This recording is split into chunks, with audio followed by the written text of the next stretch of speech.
This program features live coverage of an African safari and may include animal kills and carcasses. Viewer discretion is advised. Good morning, everybody, and welcome to the Sunrise Safari here from the western fringes of the Great Kruger National Park. My name is James Hendry. And on camera we have got Craig, the Batman, who would do that if he wasn't holding the camera with both hands. Please talk to us using the hashtag SafariLive on Twitter or the YouTube chat stream. You can @FC and we will do our best to answer any queries that you might have. I'm on bushwalk today. We have got 2 drives going out of the Mara. At the moment, however, there is nothing but a black screen coming out of East Africa, and so, well, it's just us for now. The first thing we're going to look at is a spider. Here is a baboon spider's nest, home, and what I think is quite interesting here is that it hasn't come out yet from its winter burrow. So it's covered the top in a fine layer of silk, and it hasn't come out yet. It's most likely a she. This is going to be a very big baboon spider, and for those of you who've never seen a baboon spider before, it is the South African equivalent of the tarantula or tarantula. We don't eat them here like they are eaten in the Amazon. And then, crawling around here, of course, you can see a whole lot of little termites. Here they are. And they're a little bit like vampires or redheads, in that they don't like to be out in the sun. And you can see as the sun comes up, they're all going into this tunnel, this specially constructed tunnel. They have no melanin, no pigment, no protection from the ultraviolet of the sun. And so they're all disappearing from a heavy night out of work, and they'll go and rest up for the day in their little coffins. I'm joking, they don't really rest in coffins, that's vampires.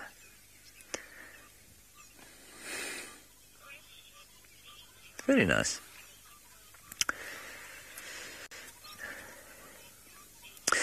No, Aegis, termites would not eat spiders. Termites are exclusively vegetarians. They have a diet based entirely on plant matter. No animals go per mouth for a termite.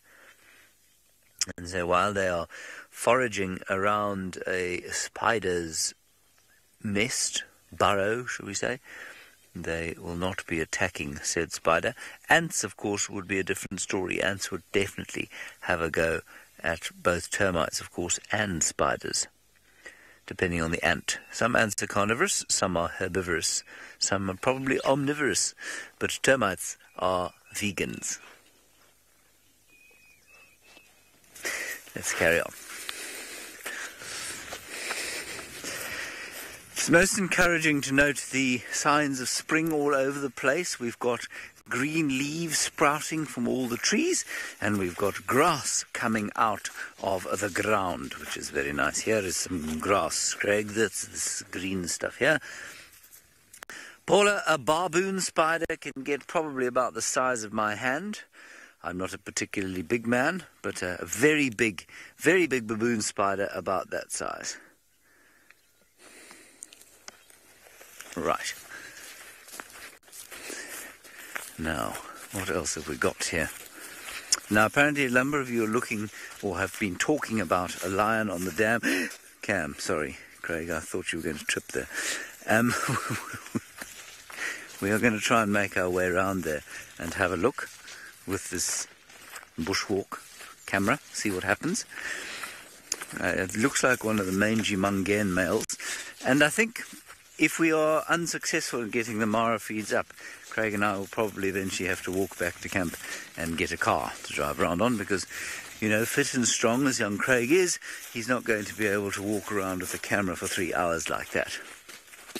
So that's what's happening.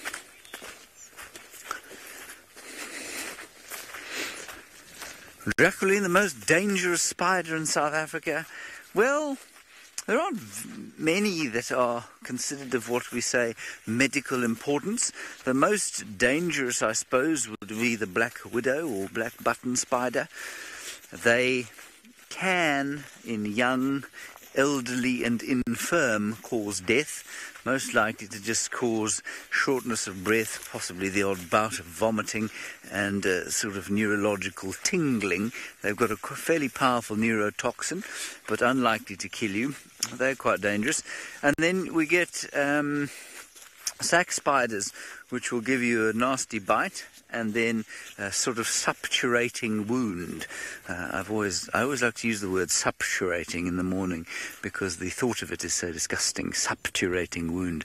It's a wound that becomes, well, a hole basically in your arm and suppurates pus and infected mucus.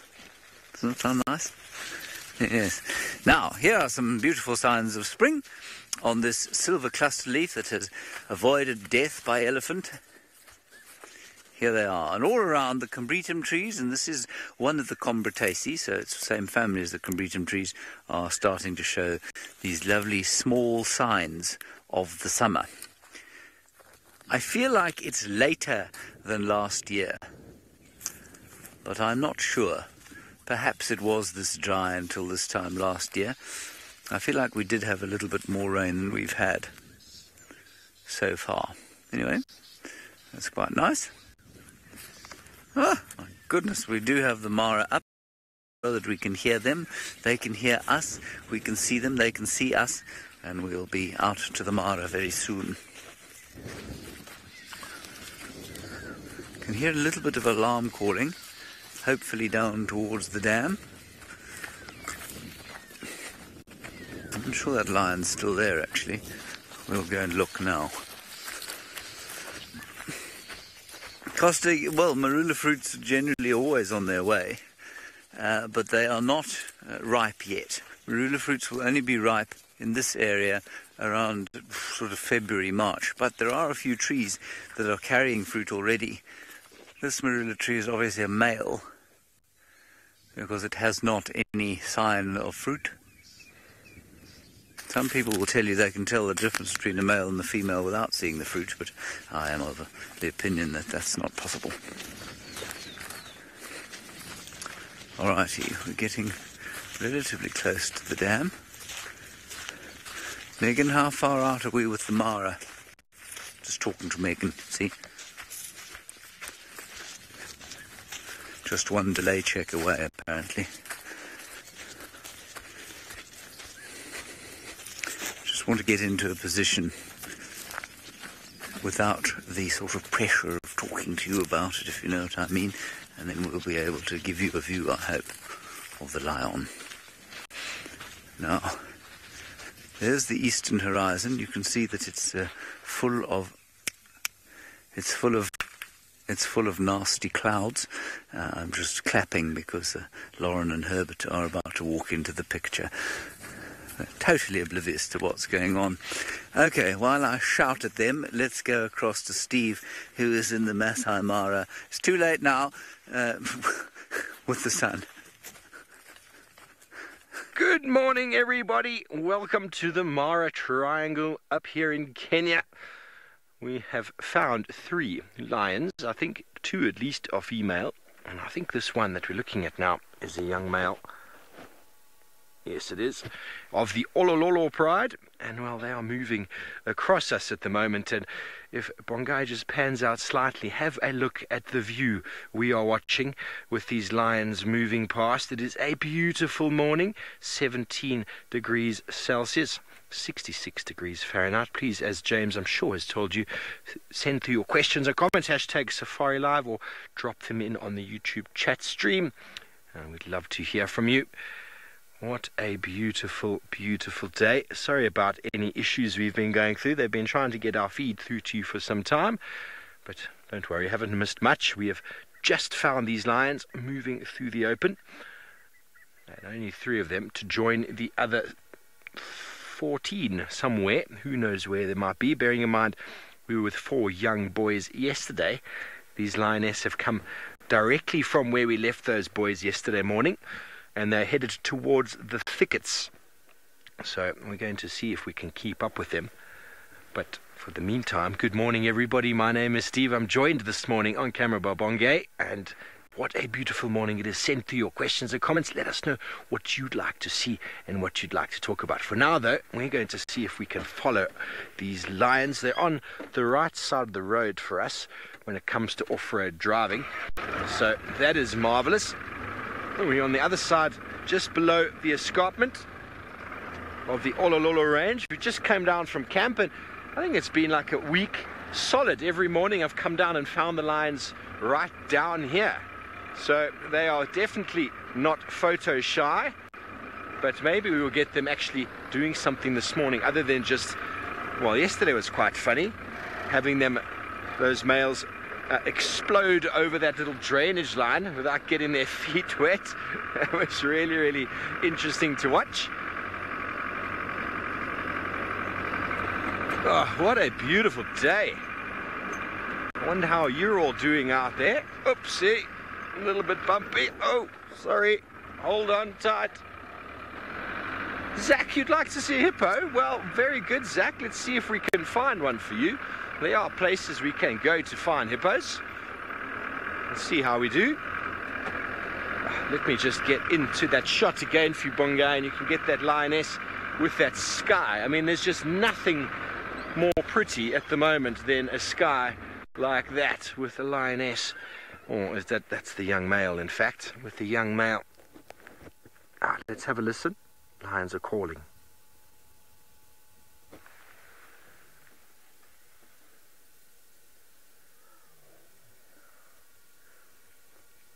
That young male is calling now. The young male is calling now, just ever so gently, contact call. Just a trying to find the rest of the pride. That's what happens when you're a pride of 17. You end up getting split up a number of times as different feeding sort of happens. It's very difficult for 17 animals to feed on a warthog. So some will feed on it, the rest will move off. And it's generally the young males who stay behind as the rest of the pride abandons them, as they are the more aggressive and more dominant at the feeding times.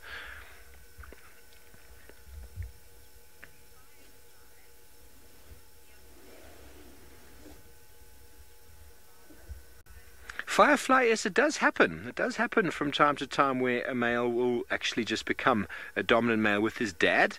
The only times I've really seen it have been in sort of small reserves. There's no sort of introduction from the outside. So, for example, the reserve is fenced. There's a dominant male. His son comes along and he just accepts him as his second in command. But normally out in these systems, you don't generally see males staying long enough with the pride for their young sons to join them as a coalition. Essentially, a dominant male, a big male and a pride coalition, generally about the age of 4.5, they'll come into sort of dominance, and generally they're only able to hold that for about 4, maybe 5 years on average, depending on the number of coalition members, of course. And 4 or 5 years generally is just the stage whereby your youngsters, your young males, if you did have any, would come into breeding or into dominance. So the chances are of them then joining you as an adult, well, it does happen from time to time, but invariably the turnaround time of new males coming in chases off those younger males pretty soon. So that is the general average out there, but it's not unheard of. I mean, for example, Kupuli defied all sort of research that I've ever read and accepted the 2 sausage tree pride males mating with the sausage tree pride females while he was hanging around, which to me is phenomenal. A big dominant male allowing 2 young males to the right to mate within a pride of females that he's trying to sort of dominate. That I've never seen before. But the animals out here, they don't read the books. They do exactly what they want to do, whenever they want to do it. Well, have we not had more excitement than James down in Djuma? Let's quickly go to him. There we have our lion. It's just going to be a very brief view of him. He obviously saw us coming while we were in the open and he was in the open. And he picked us up, and he is very clearly not particularly impressed to see us. And that's fair enough. Male lions, of course, on their own, separated from their prides, not able to take a territory just yet, possibly not even able to make a coalition just yet, although if that is one of the Mangeni males, he does kind of have a coalition, are not confident, basically. And so as soon as you get near them on foot, they will normally move away. So that was quite nice to see. Let's just pop over this way and see if we can't get one more view. We're a long way from him. We're probably about 150 meters or so, 450 to 500 feet. And what he's done is he's got himself behind a bush. There's a kind of thicket over there, and he's got himself behind it. And just so that he has a bit of cover, he feels a little bit safer. And there's a game drive vehicle going in to view him now.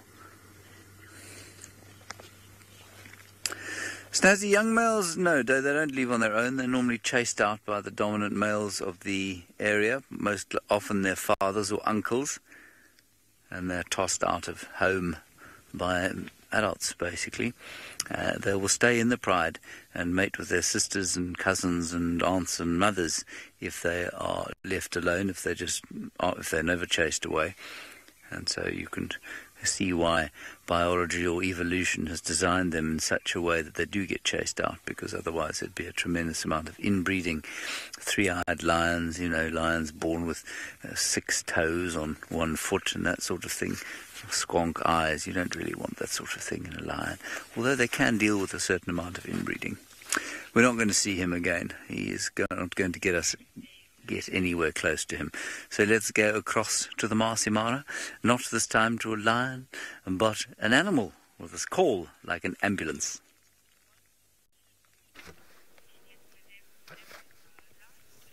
Yeah, very good morning everyone, and we are here watching the sunrise, and we got a different sky today. It doesn't look like how I've been seeing it the last few days. And in the foreground, we got some zebras. These are the barchards, or the common zebras. And I'm surprised they are not looking at the sunrise when my eyes are focused and fixed on that beautiful eastern horizon. This zebis here seems just to be hungry and having early breakfast, as the grass might be a bit soft this morning. Early mornings, the grass sometimes have a bit of dew, which make it easy and palatable and you. My name is David, and with me on camera today is Manu. Good morning, Manu. Morning. And Manu has reminded me we have to look for our sausages. So we're going to look for our sausages and still be looking for the bacons. That might not make sense, but there's a pride of lions we call the Sausage Tree Pride. That should be our destination today. Remember, this is a very interactive safari. Should you have any questions, we always have lots of joy to answer your questions. Any comments, send them through #SafariLive on Twitter.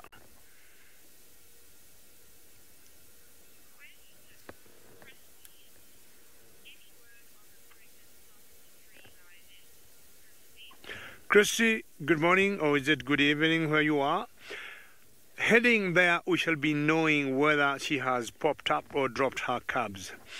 Yesterday I gave her 4 days to go. That was my guess on her gestation period. So today, Christy, I'm giving her 3 more days. But I could be very wrong, because the gestation period will always vary from 100 sometimes to 105 days. I don't remember seeing her mating. So we'll let you know. Just stay tuned in. Christy, don't go very far, and we'll tell you maybe in the next 45 minutes when we get there what is her status. When I was a young boy, I wanted to become a vet doctor, and if I would have qualified, I'm sure, Christy, I would have given you to the hour when she would drop those cubs. And talking of a lioness that we're expecting her to drop cubs soon, let's go back to Steve, who I think got lions, not expecting any cubs. David, good luck finding the sausages. It could be a Leonian morning with James finding one on foot. I wonder who that is that he saw. Well, we are still with these 3. There's two of the younger ones here at the back, one male, one female. And the one lioness, well, she's much let me catch you by the foot. She's much further ahead, no doubt looking for the rest of the pride. There were vehicles in this area yesterday morning and then last night. Bearing in mind we only found 4 of the young males yesterday morning, further to the east, and where they headed is kind of on the trajectory of where the rest of the pride potentially was yesterday. But also remember that these lions do move, but they do seem to be keeping within this sort of range here, just around the base of the escarpment. What is very interesting though, and I find really, really cool and quite exciting for this time of year, is that there's been some interest yesterday. Last night we had some technical issues with our camera, so we weren't able to broadcast, but we'd managed to get quite far south, and it seems as if the herds of wildebeest have returned. We saw thousands of wildebeest last night on our way down south, sort of between here, or the Owino territory, Owino Pride territory, and the Sausage Tree Pride, were thousands of wildebeest and zebra. And there's talk in the news that in the Serengeti in Tanzania they've done some burning, and what that's done, or a bit of late burning, what that's done is remove any initial grass that might be there, and has chased the animals back. There's also some debate about climate change, but what we are seeing is something that has not really been documented before. Wildebeest migration moving, there's the lioness in the back there, the wildebeest migration moving back into the triangle at this stage of the year. And it's interesting times, and fantastically we are here to document it. David will be heading down that direction this morning, so no doubt he'll be spotting the herds. I wonder if he can show them to you.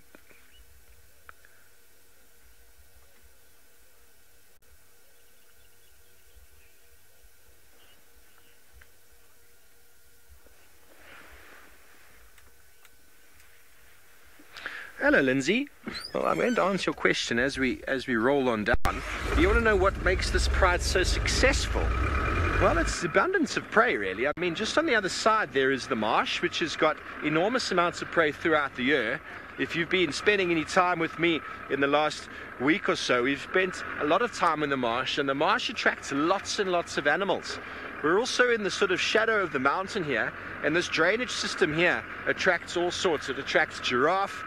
There are always buffalo and zebra hanging around on the bottom of the escarpment. They also move up into the mountain range there. They're quite successful with regards to that because the different habitats here. You've got the open plains, you've got the marsh, which provides beautiful, beautiful green grazing throughout the year, both rainy peaks, and then you've also got the tree riverine area, which provides for all of your sort of browsing animals, giraffe and the like. And also just up top there, we've also got communities with lots of cattle, and the Olololas are known for eating some of the cattle and some of the goats. A little bit of an issue with regards to the people there, sort of that wildlife and human conflict. But it is what happens. But it's, to me, I think it's got to do with this diversity of these sort of habitats within a very small area. It's providing the necessary food for the Olololos. And also the migration was late this year, so we've seen them successfully with a lot of animals in the last 4 or 5 months. And it is a very important time when the cubs are between 1 and 2 years, the youngsters, to get all of that necessary meat and food so as to obviously become strong and big and to be successful. As soon as there's a prey shortage, you will see a decrease in lion success. But because the prey has been so abundant, well, the Olololo is taking full sort of advantage of that. I hope that answers your question. Times of aplenty out here in the Mara. I mean, there was a time last month when I drove down the mountain, I found that Olololos on 5 different wildebeest in one morning. I mean, that's just crazy. That's what happens. That's what happens. One guy is putting his hands together, either in warming them up or in anticipation for what might be some more action this morning. Maybe this pride, or these 3 individuals, will find something to snack on. There are generally always a herd of buffalo or a group of Duggar boys hanging around this stream system here. There is some water down there. There's lots of mud wallows and puddles, and well, they're well known for their buffalo kills. We saw them a couple days ago with the 2 males just over there. Okay, well, it's not only lions this morning. David has found something that also eats meat, but it's probably sitting in the tree.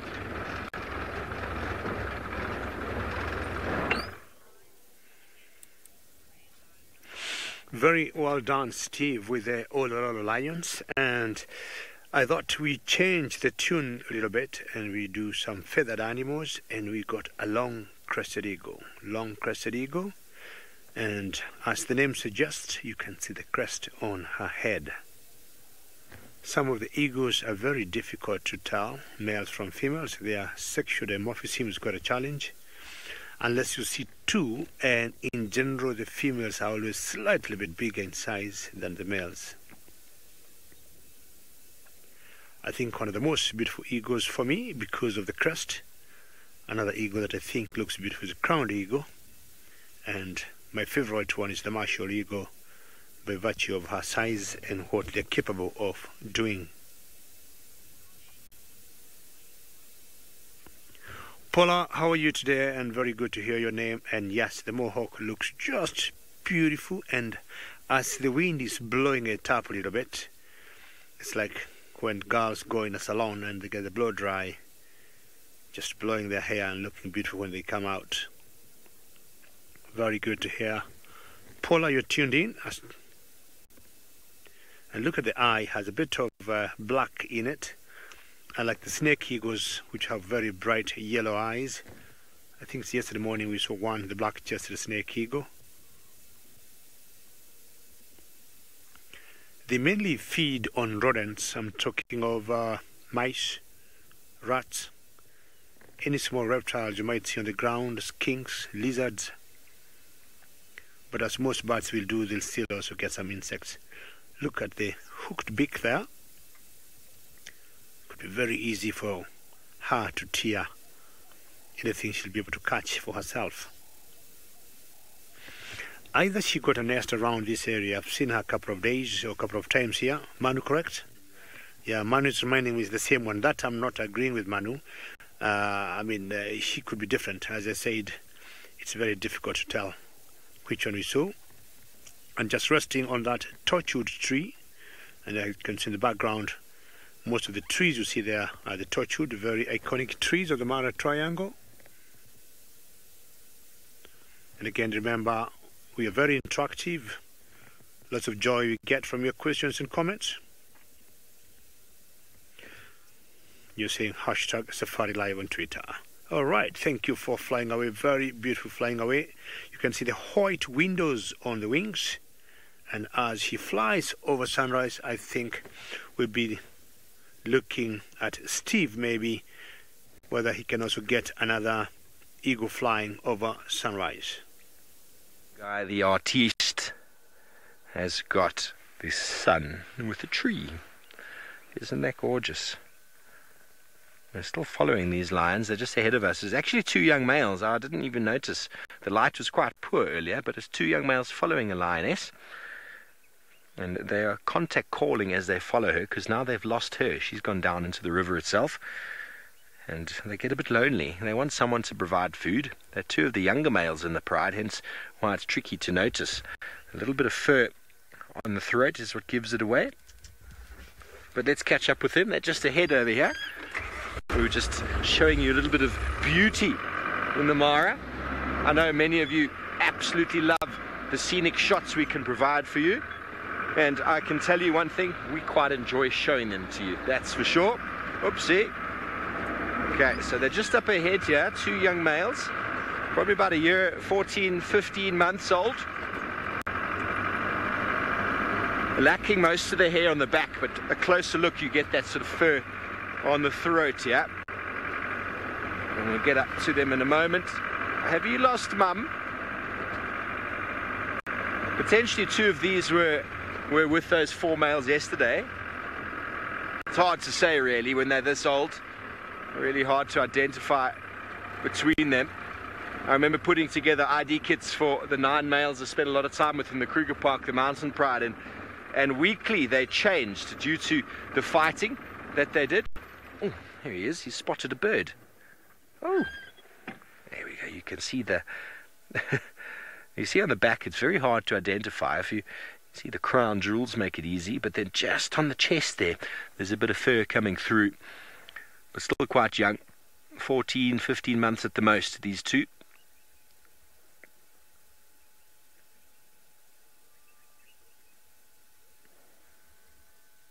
contact calling as they go. So I was saying I put together ID kits for male lions from about this age for about 2-3 years, and they slowly changed constantly. MDR, good morning to you. You want to know how many lion prides we follow? We follow many. I can tell you the ones I've spent time with. This is the Olololo pride. There is the Awino pride, made up of 2 adults and 3 sub-adults. Then there's the Sausage Tree Pride. In the marsh, there are 2. There's the Marsh Pride as well as the Paradise Pride. And it's quite difficult sometimes to really get a handle on who's who, because we don't really get to see them too much. Paradise Pride spent a lot of time around the river during the migration earlier this year, smashing all sorts of things coming through. And then there is also the Salt Lick Pride, which is much further south in the Salt Lick.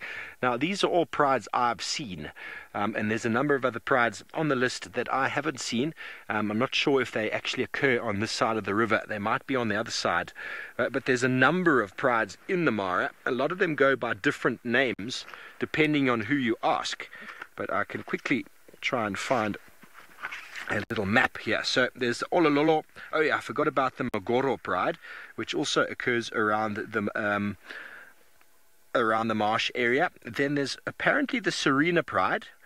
There's also to the south an Egyptian Goose Pride, right down by Purungat Bridge, Purungat Pride, and then the Border Pride down towards Tanzania.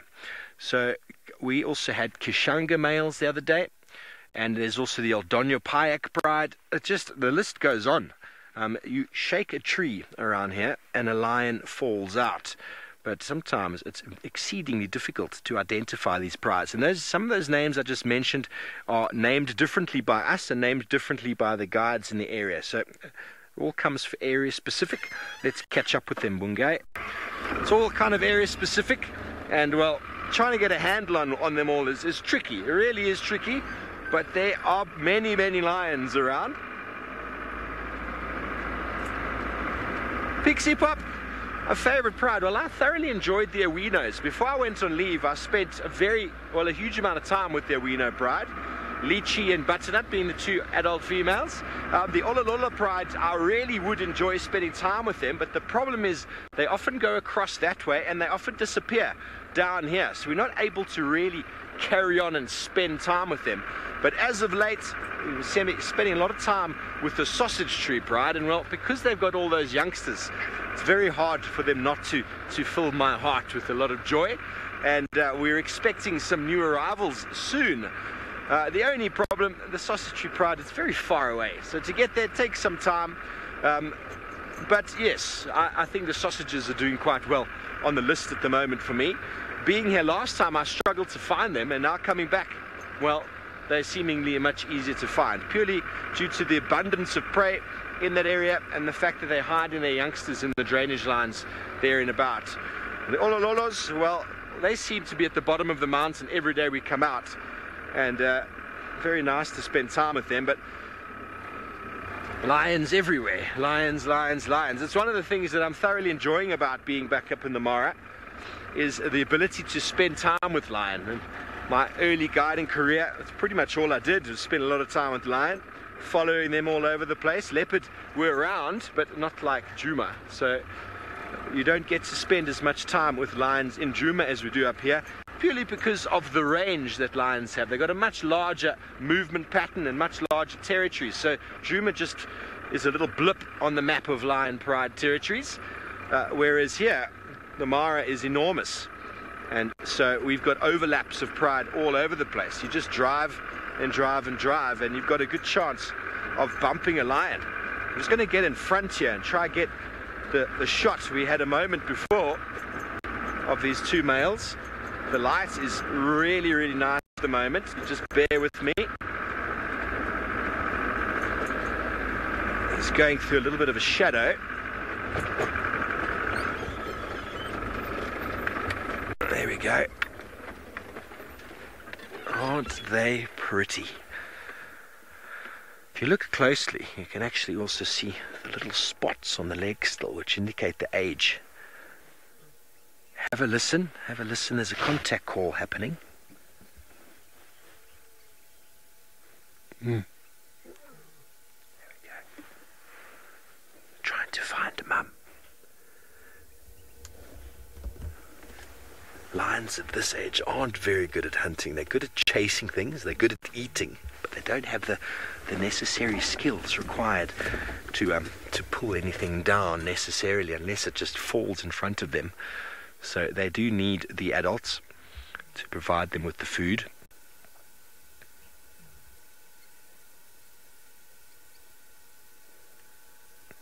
And at the moment, I think the one in the front is actually following a scent trail on the ground to try and find Mum. I've followed a lion for about 3 miles or so, a young male, a little bit older than these guys, and found their pride just by smelling their feet on their floor.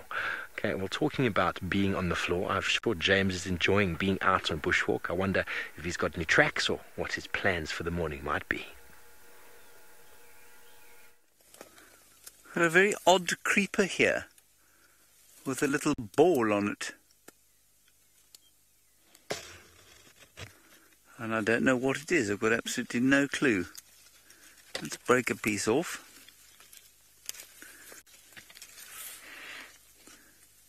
Smells pretty sort of general plantish. It's got 3 lobes on it. It's like a Mercedes plant. No idea what this is. I was looking to Herbert, who's shaking his head and says he doesn't know either. No, what's the name there? Oh, Sweet History. I heard a fetus. Fetus tree. No, I don't think that could possibly be your name. Sweet History. I won't eat it, no. That would be very silly. There's a creeper growing in this fallen red bush willow.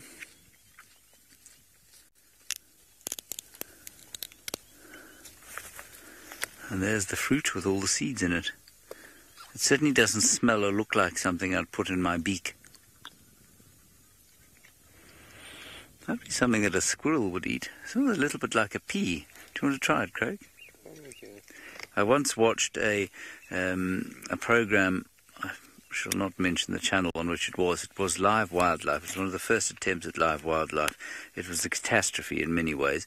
And they had this so-called survival expert who was going to teach us what we were supposed to, or how to survive in the wilderness. Now, I mean, when you think of survival expert, you tend to think of Bear Grylls or, you know, sort of big buff fellow with bulging muscles and great bush skills, an enormous knife here.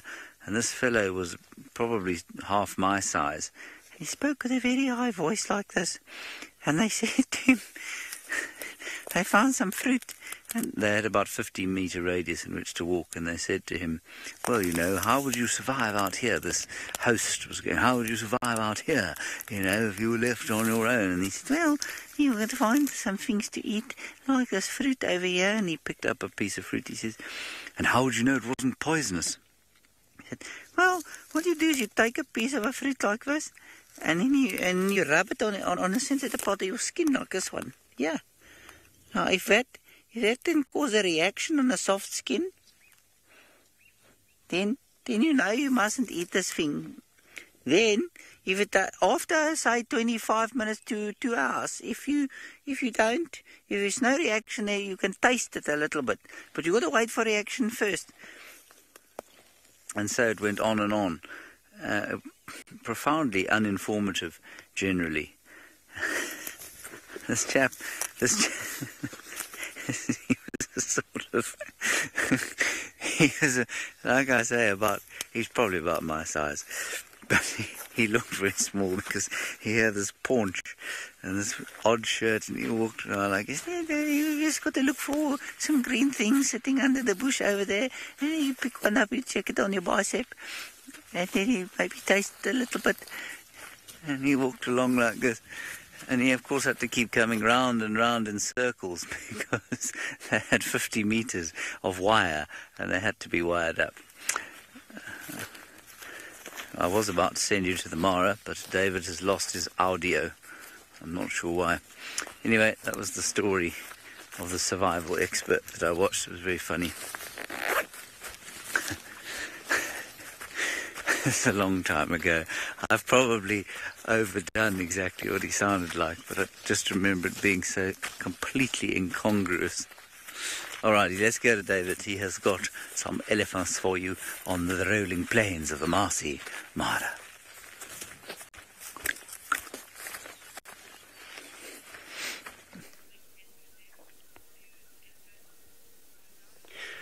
Well, we have found some ellies for ourselves, but in the background there, we have a cloud of mist, and for the first time in as many mornings, it's very chilly.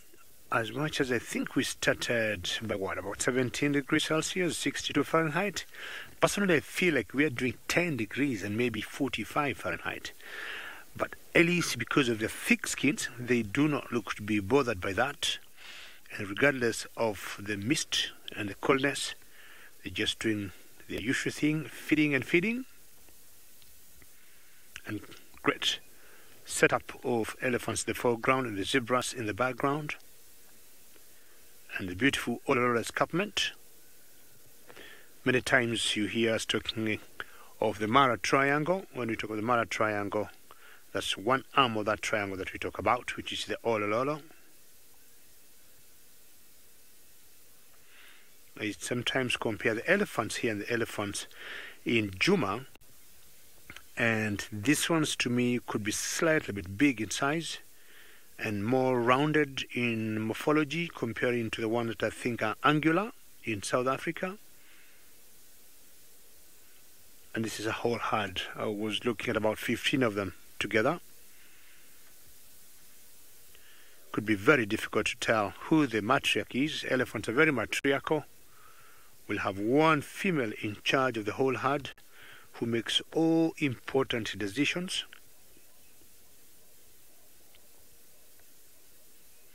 And it doesn't have to be the biggest in size, but in general is always the oldest, who have loads of experience, who have been out here for many years, who can take the cows for safety, who will know where to source for water when the streams dry.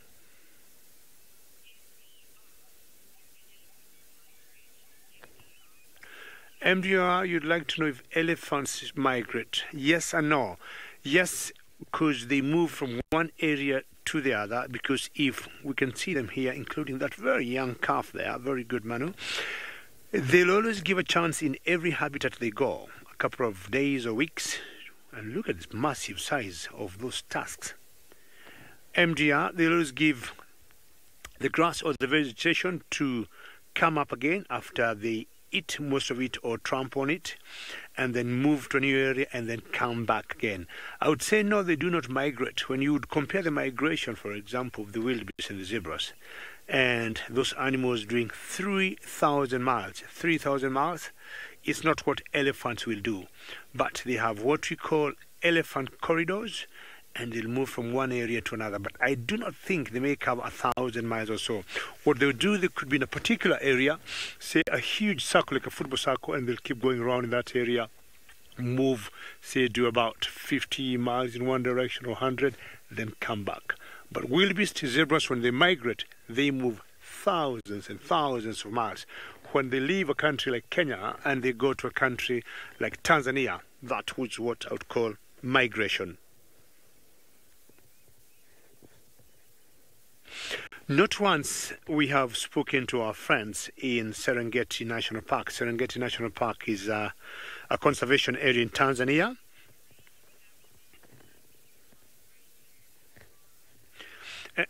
And what should happen is, when we talk to them, there are particular herds of elephants we know, because say they could have a short tail or one could be missing a trunk, and they'll tell us, we saw them here, and the distances between us and Serengeti is not very far. And Kazi, you asking where will the elephants migrate into, or where the animals will migrate into? The Mara Triangle has very many different habitats. We have the savanna, we have mountains, we have cliffs, we have forests, we have riverines, and all those are different vegetation areas, and depending on what the animals are looking for, that's where you'll see them. For example, the elephants we see here, will not be surprised if we miss them maybe for a couple of days, and if we drive, for example, along the riverine, we'll see them there.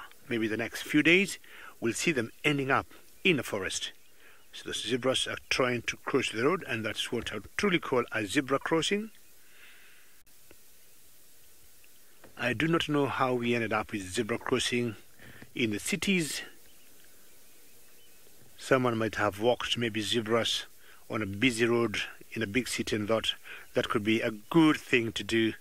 And Megan in the final control says that's very cool, but I think they want maybe to put some prints there, who knows? Now these animals here are the ones, oops, don't kick the other, it's a bit playful, are the ones that do the migration. Anything 2,500 to 3,000 miles, that truly is a long journey, together with wildebeest. They got in the Mara Triangle rather late this year, and we still have lots of them left before they swing again to the left to eastern Serengeti National Park and the western Ngorongoro Conservation Area, where we would be expecting them to bring down the babies maybe in the month of February. That's one of the habitats of the Mara, that savanna. You see this open grassland, and the times you'll come there and see nothing as it is now, 0 animals there. And you'd come maybe after a couple of days and it'll be filled up with wildebeest or zebras or ellies or toppies, and that's what migration is, and that's what the animals will do, and they'll always give a chance to the vegetation to regrow and come back and start eating the same, be it bushes like that or grass or leaves. That reminds me of what we used to do in school, crop rotation. We'd plant trees or little vegetables in one particular patch, and then our teachers will tell us to give that patch time to regerminate and move to a new area, and by the time we come back to the original patch, the soil will be rich and lots of minerals to grow more vegetables. What did you see, zebras there? Anytime they walk and they stop, they always want to be sure that where they're going it is safe. And in general, zebras will walk in a line, and a simple social structure of a zebra herd will be one male with maybe 3-4 wives, a few mares, and young ones. You'll always have the females in the front, the calves, or the foals in the middle, and we'll have the stallion at the back of the file. And these are the bachells. And further north of Kenya, we have another species of zebra that we call the gravy zebra, which to me is very close to a horse, while these ones are more similar to a donkey. Hello, and I'm sure we all know the stripes of these zebras are different in each individual, just like our thumbprint. And the stripes you see there, they're right inside the skin and not more on the surface. Should you get some shavers and you shave that animal there, the stripes will still remain. We've got a few people sometimes back who try to crossbreed this zebra and the other one I'm talking about, but they are not very successful. But people have crossed this particular, not the other zebra rather, the gravy zebra, with horses, and they've gotten a hybrid that's called a zebroid, which is very similar to the mule. And I think my plan initially was to go look for the sausages. I apologize for having been interrupted by those zebras, but I think it was a good sighting, together with the cloud of mist and the ellies. Moving down now to my original plan of the sausages. Let me see if we got some hornbills here, if they will go away. Oops, there's one that flew away. They're just flying away. The hornbills that we call the African grey hornbills. Manu, do you think you can get them? Let's see. 2 birds flying away there. Manu, sorry for that. I got you off guard. And those are called African grey hornbills. So the grey hornbills, they've got huge beaks. Yeah, Manu will never let me down, and they take the shape of a banana. Excellent. Did you just land there for us to see you? Yeah, and that must be a pair, most likely a male and a female. So many hornbills in Africa, and this one's always rather difficult to see The eastern yellow-billed ones are a lot easier to see, or the red-billed, but these ones are a bit elusive, and either they got some nest there. They tend to use tree holes, big trees, to nest, to lay their eggs and chicks, and then the female will always be locked in there by the male as she incubates the egg, and the male will always go look for food and feed her as she sheds her wings, or feathers rather, to cover the eggs. Excellent. Shall we, Manu? Okay. Got a job to do. How does it look back there? Anybody? Can we move? Okay.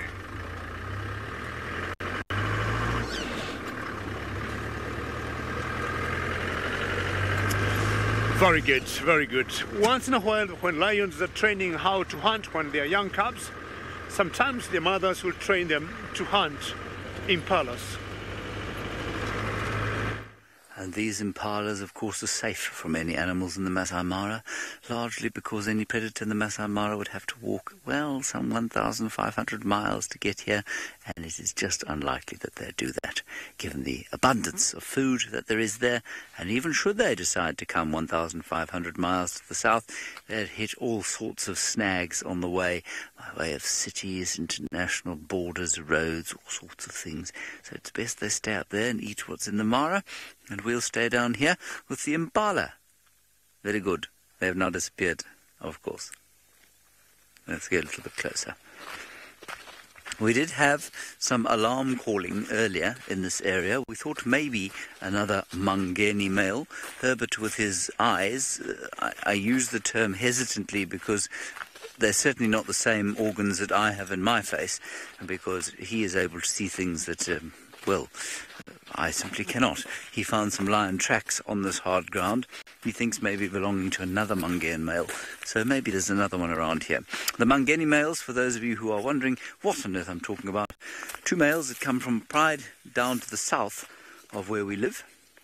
And those males have got mange, and they've been tossed out of their pride, not because they're sick, but probably by the Birmingham boys who are now resident down to the south. They've come up here, and they've tried to join up with our Nkuhumas. For some reason, they think that would be a good idea. There they are. See that, Craig? It's a gorgeous picture there I've created for you of a little bit of brownish going through the grey. Isn't that stunning? You know, in some parts of the world they'd call that art. Possibly in Cape Town. It's probably got a bit too much colour on it, though. In Cape Town they'd definitely desaturate the colour there. And then put some sort of filter that made it look like a 1920s effort. And maybe scratch the top of it or something. And sell it for a couple of rands or a craft beer. Lauren? You wanted to know about what? Sorry? Oh, the reason I'm distracted is that there's a rabbit over there. A scrub hare that has run away. I've seen one baby impala. I'm assuming it's not the same baby impala that was seen on the first... When was that? It was about 2 days ago. So we saw one yesterday as well. So they are around. And can anyone remind me as to when they came last year? Because I feel like it's earlier than last year. I also saw a woodland kingfisher for the first time yesterday, which was quite nice. It didn't say anything, it just flew overhead as I was on a run with John Dree.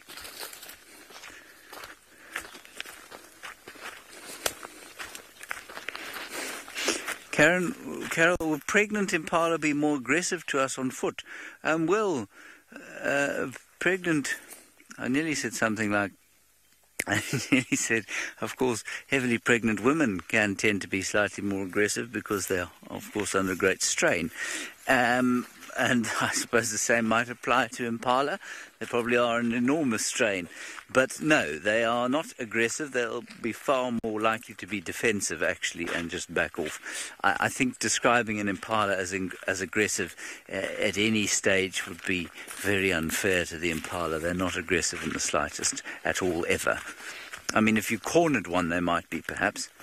Sorry, I'm just trying to get on the right side of Craig here so that you don't have to look at the road as we're walking along. We're heading back sort of towards the Djuma Pan, and maybe we'll pick up the other Mangeni males, the mangy Mangeni males. Ooh, and apparently there's a new chick being hatched at the dam cam, a new scoobit. Of course, I shall attempt not to become attached to this one as I did to the other one, to the now past scoobit. Anyway, very exciting. Remember that the blacksmith lapwing has got a 20% chance of fledging, and he's got 40 days to do the fledging in, which is just rather sad when I think about it. Alrighty, we're going to continue seeing if we can find further lions. Let's go back to Stivovo, who is in the Masai Mara, of course, and he is, I think, doing something called driving about. Thank you, James. Well, those 3 lions moved into the thickets, which is this drainage system on our right-hand side. We were on the other side of that. They came into that, and, well, ooh, there's some elephants just popping out there, Bongay. So, must I go back a little? So we were hoping to see if maybe they popped out on the other side. I mean, lions aren't well known for their hunting inside really tall sort of tree vegetation. They do tend to move out onto the plains, but they can use it to surprise unsuspecting prey animals. And I don't think the elephant will be one of those unsuspecting prey animals. But we were hoping maybe that they popped out the other side. They might have gone down into the drainage itself to get some drink, or to have a drink. And then from there, who knows? So no sign of them on the other side, yeah, no sign of the rest of the pride. But they're definitely trying to find each other. But these woodland areas are very, very important ecosystems for elephant, for giraffe. And the elephant will actually move into the woodland areas when the migration is in place, due to the fact that the noise and the abundance of animals is quite frustrating for them. Chris, you don't often find elephants with ticks, but every now and again you might get a tick or two sort of around the genital area or on the back of the ears of elephants. But generally their skin is too thick for ticks to attach. But in saying that, you do from time to time find a tick or two on elephants, but I don't think it's too much of a problem for them. Looks to be a female and her youngster. Oh, it could be 2 young males. It's hard to say from this angle. Just above it, did you see that bird that flew above it? It was a Ross's Tarako that just moved into the tree above the ellies. Can you just pan out a little bit just in the tree behind, Bongay? See if you can go directly into that sort of stump, straight in there. Minamu, elephants definitely will eat figs. They'll just down a little. Let's see if we can find it. Sorry, folks, I saw a Ross's Tarako fly in there. It is a beautiful bird. I can't see it. I'm going to have to show you a picture. Minamu, elephants love fruit. So any fruit they can get their trunks on, they'll definitely munch. Figs being one of those. Even the branches as well. They'll eat the leaves and branches of figs, but to an extent. There's a lot of milky latex within fig branches that prevents most animals from feeding on them too much. Giraffe, elephant, monkeys, baboons, many animals thrive on figs. Figs being one of the dominant fruit-bearing plants across the world. The proliferation of animals in the Amazon jungle is all pretty much, well, not all of it, but a lot of it is provided with food from the fig trees, which is very, very cool. They are a very important food source across the world. You can hear them. Let me show you the Ross's Tarako. It's one of the funnier looking Tarakos. Well, they're all quite funny, in fact.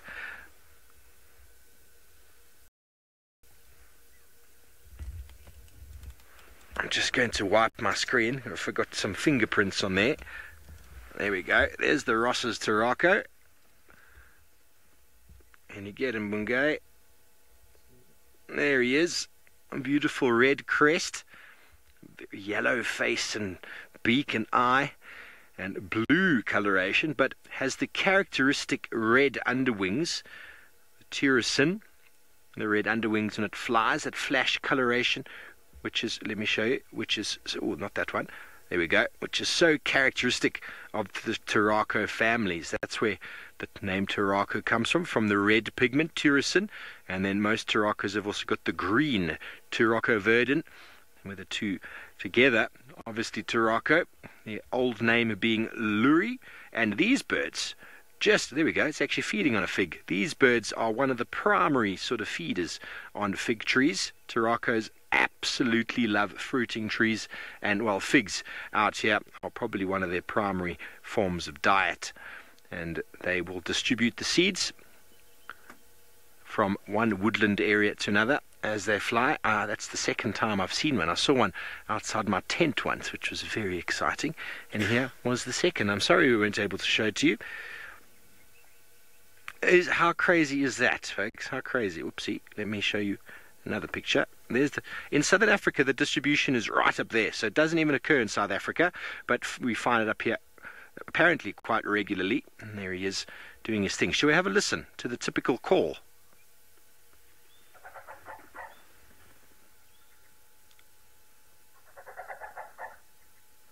It's a lot shorter.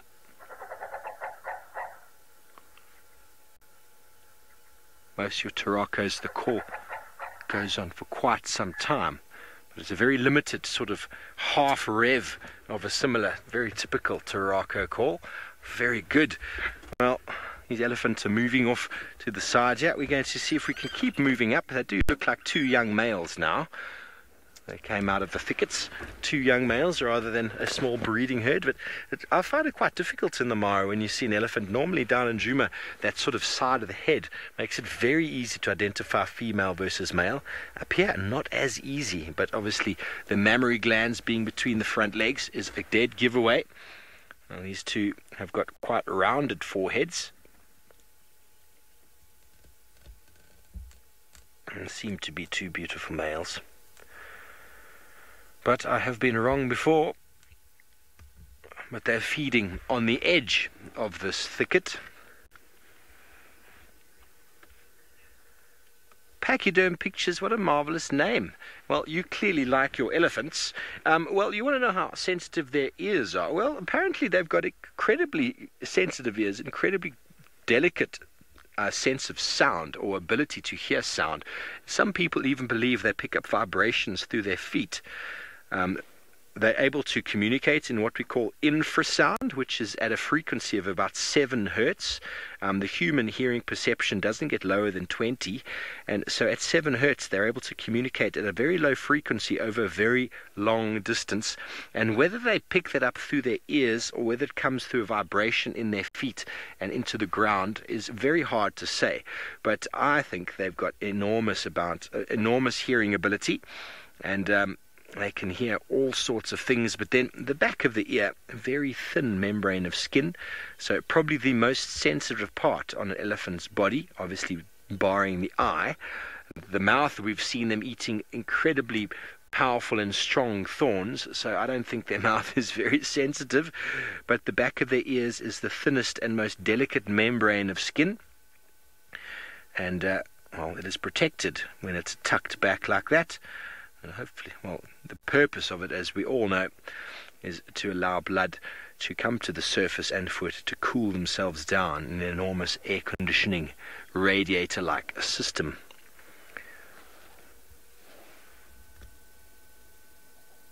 I can hear the Ross's Turaco calling in the forest now. It's a little bit tricky to hear. If that's him on top of the tree there, I'm going to be stoked. There, top of the tree there, Bongay. Top of the tree. Can you see that dead tree? To the right. There we go. Christy, sexes are identical. Sexes are identical. There might be a slight size difference, but the sexes are identical. I have no idea how to identify the difference in either Turaco species. Unfortunately, he's a little bit far away, but you can kind of make out that crest, and you can kind of make out the yellow beak and the yellow face. Have you got a second one? Oh, wow. There we go. There's another one on the bottom right. Thanks very much. The typical Turako fashion, they've got what we call syndactyl feet, so they're able to move through the branches, holding on, clinging with their feet, and they jump around in the branches. They do fly, but their feeding strategies, here we go on the right, you can see its head just popping out of the bushes. Its feeding strategy, feeding on fruits of trees, is to hop around in the tree to find and access any of the vegetation or the fruits that are accessible within the tree canopy itself. And well, this sort of very sort of vegetated riparian zone is ideal for Turakos. Obviously, you won't find them out on the open plains. So once again, not only does the tree line provide habitat for a plethora of small mammals, there are unique bird species that occur specifically in these well-vegetated... There we go. There's his friend. Probably a partner, probably a mating pair. Very good. You see how they hop around?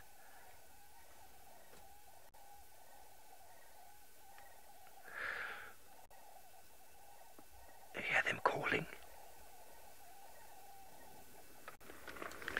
Paula, they are regarded as monogamous. And now, monogamous birds necessarily, most people will say, are life partners. But it could be for a season or two, it could be for 3 seasons, could be for 1 season. Generally monogamous. When we look at large raptors and large geese and storks, they most certainly will pair and mate for life.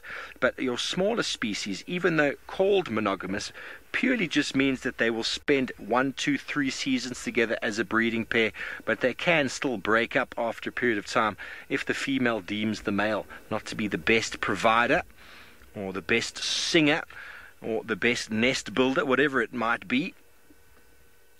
But most certainly they are regarded as monogamous. About 50% of the birds in the world are regarded as being monogamous, but they also have tendencies to be a little bit wayward. But that is so awesome. That is a new bird, I am sure, for many of you out there, because, well, we don't get to see it out here. We only get to see it in the thickets. Linda Gale, number 101, that's a fantastic number. And what a way to reach the number 101 with a Ross's Turako, named after, obviously, someone by the name of Ross. I'm not sure who he was. Some naturalist, some explorer, who must have been here in Kenya or somewhere in Africa at some time and named the bird. And that will take you to pretty much the genus name, Musophaga rossiae. So a lot of birds are named internationally due to either the naturalist who found them or to some very specific traits or colorations or abilities that they have.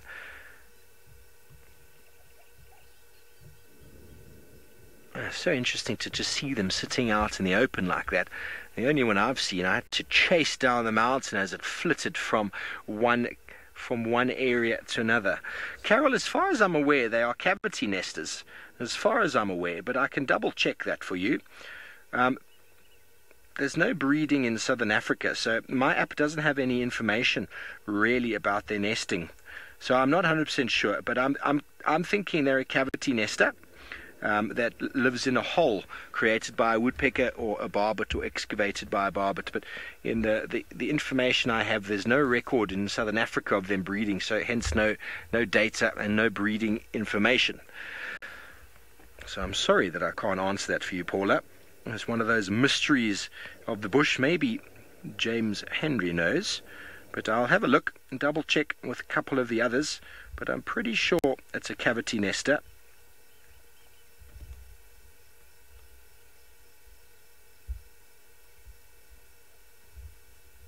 No, most likely a platform then. Potentially a platform nest, a flimsy sort of platform nest hidden in the canopy. The Knysna Turako makes a very nice sort of ball-like canopy within sort of the thickets, right, hidden deep inside. So as a family trait, most likely that could be, but I'm not 100% sure with regards to the species. But how cool is that? Very, very nice. 2 Ross's Turakos sitting up in the tree. We had a flittering glimpse of them, and I thought that was it.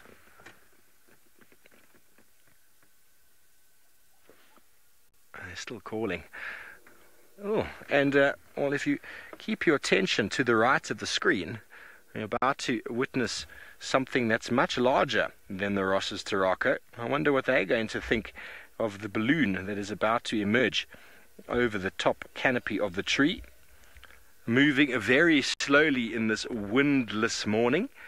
I'm surprised it's even made it this far. They're probably thinking, wow, that's a nice red. That almost matches my wings.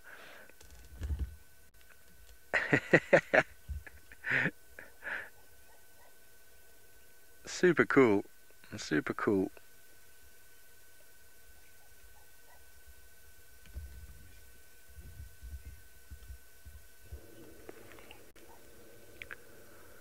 Okay, well, folks, we're going to move up this drainage system one more time, see if we can get one more glimpse of if these lions have come out. But David is still on his search for the sausage tree pride.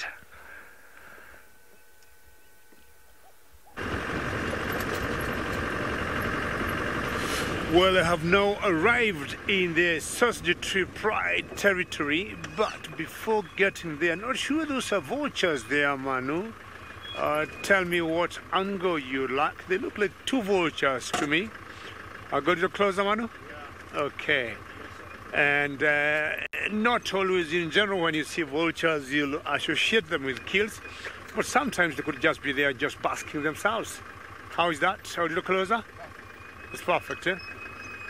So that we don't make them fly away, and we're going to be identifying and knowing what vultures these ones are. Very good. And this to me look like a lappet-faced. Manu, do you think they're lappet-faced vultures? Yes, lappet-faced vultures, or what sometimes we call the Nubian vultures.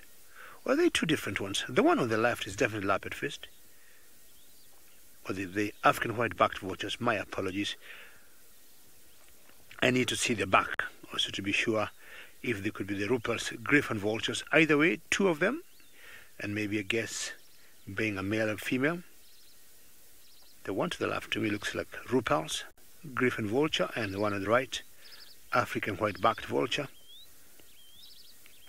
Preening herself, trying to realign the feathers, because what happens is they prepare themselves. Once it starts to warm up, a lot of thermals in the air, and they'll use them just to keep gliding. Yes, they need to make sure the base of each feather is fine, and by gliding they save a lot of energy. They don't keep flapping their wings. They're looking for food on the ground.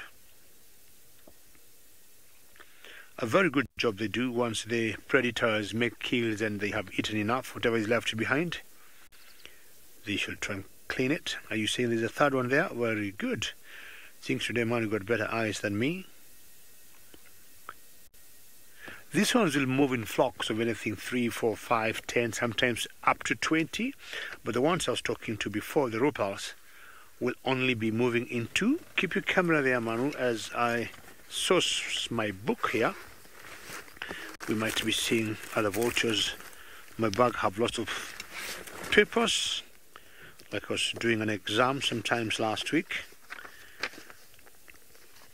And because it's a bit cold, it might remain there for quite some time before moving out. Alrighty, where are the vultures in my book? My book might not have vultures today, I'm sure it will.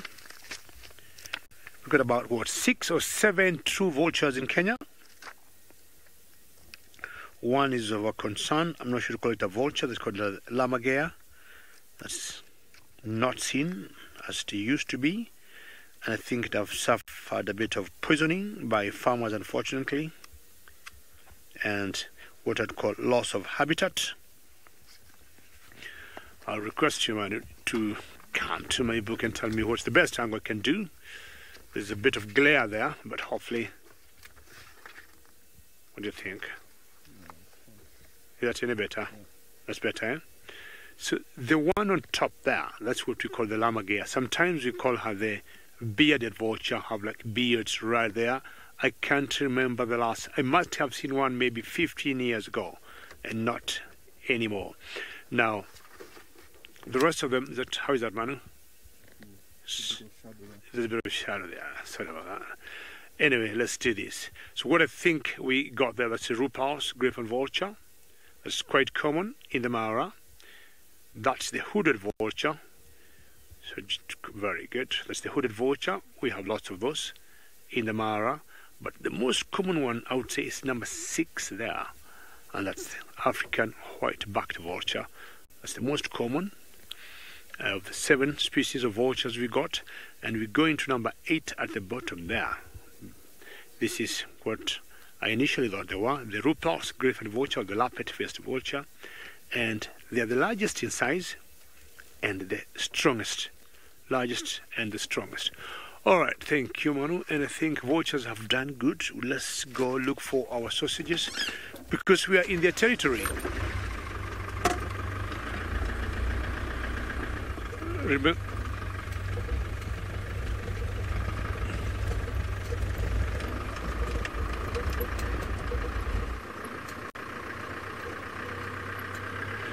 Sorry, Megan, bring the question again.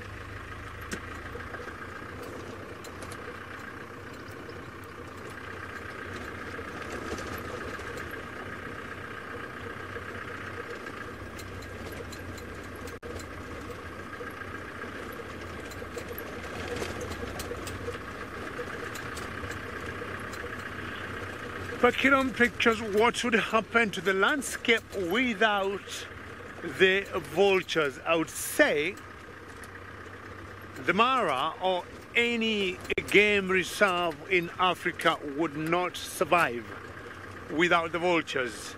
I'm trying to think of all the predators doing all the hunts and kills and what is left behind, because what works together with the vultures sometimes are the hyenas. So I think the vultures are very important, would end up having a very smelly, landscape and maybe lots of diseases.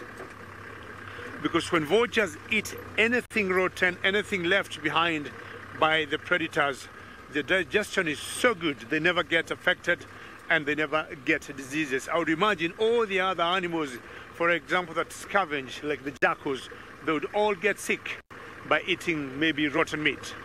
So it's vultures are very important in the ecosystem, and what you do once in a while, we'll try and sensitize the farmers about, not to poison any birds, and keep talking to the government to make sure they do not lose the habitat. We get fewer human beings encroaching the conservation areas, because I think the most dangerous, I would say, animal in the world, it's man. They'll always want to have more land and more land, and in the process the animals tend to lose their habitat, and the vultures are not left behind in that. We got areas that we do not see, for example, the ground hornbills anymore because of loss of habitat. The ground hornbills will prefer big, huge trees where they nest and making holes in them. And unfortunately, we got people who are doing lots of logging, and we are losing these trees to wood industry. And that's a challenge that we're seeing every time, fewer and fewer ground hornbills. So yesterday morning, we left the sausage tree, Pride of Lions, around this area, and that's where we are. And having very small cubs, I do not see them going very far. And we have that one particular female, which we think will be having her cubs pretty soon. I do not think the lead female in that pride, that's called a kingtail, would want her to go very far. James, I think, is still tracking. Let's find out where his tracks are taking him. Well, I wonder where my tracks are taking me as well. We've given up on the Mangeni males and we're heading towards where I thought I heard a distress call this morning at about 3:30, as my eyes were slowly starting to think about opening as I returned from deep delta sleep towards the uneasy sleep before one's alarm goes off, and I heard the following. That's what I heard. And so we're going to follow up on that. Just around the corner. Before we follow up on that, I'm not going to do it again. I did find a marula fruit for you. There it is. It is unripe. It will not taste nice. And it will probably, well, I mean, this one's not going to ripen. It's one of those early ones. And it's very early for it to be dropping from the tree. So maybe we'll get them early this year. I don't know. Then, another fruit over here. The fruit of an interesting plant, which we talk about fairly frequently, called mbezana in the local language of Shangaan or Xitsonga. And mbezana is Cissus cornifolia, and it has that fruit that tastes of apple crumble and roast chicken all at the same time. Not yet. This thing is not ripe by any stretch of the imagination. They're much softer and sort of more purple when they are ripe. And you can see this thing has been set to by a caterpillar or two.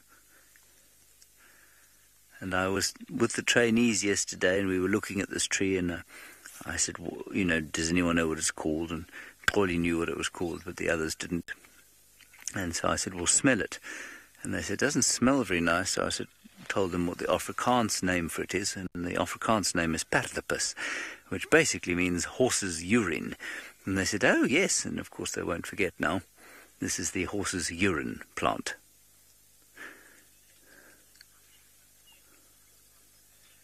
Paula, not fewer than you think. There are some edible fruits. There are, of course, marulas. There are these things. There are sour plums, guaris, white berries.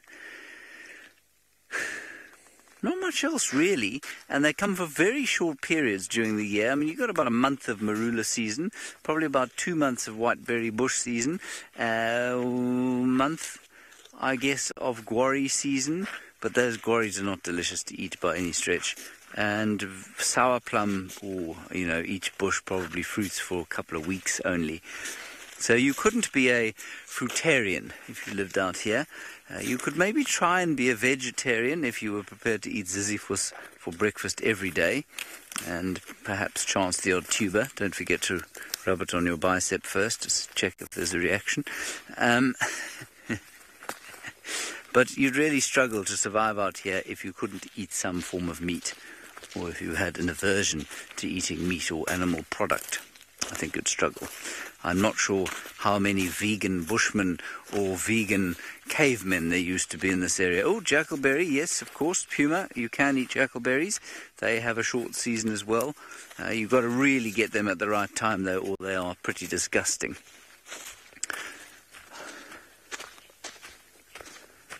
Yes, Christy, the elephants get them first, but not only the elephants, baboons. Baboons are exceptional at finding fruit and then eating it all. Right, here we have a large patty of dern. Now, we can tell how far the summer season's gone by lifting up this patty of dern and seeing if there are any dung beetles. There are not, but there are some termites hiding from the sun, so we will put this dern back. There they are, and they're enjoying the dern, but there are no dung beetles here. They're all hiding, of course, from the sun and the predators that might want to come and eat them, such as hornbills. Basically, any bird that managed to turn that over, whether it was a seed eater or even something like an nectivore, would go and eat those termites. They're delicious, good forage, full of proteins and fats and all sorts of good things. Alrighty, let's go across to the Vov. We think we might have something interesting over here, so let's go to the Vov and I'll follow up.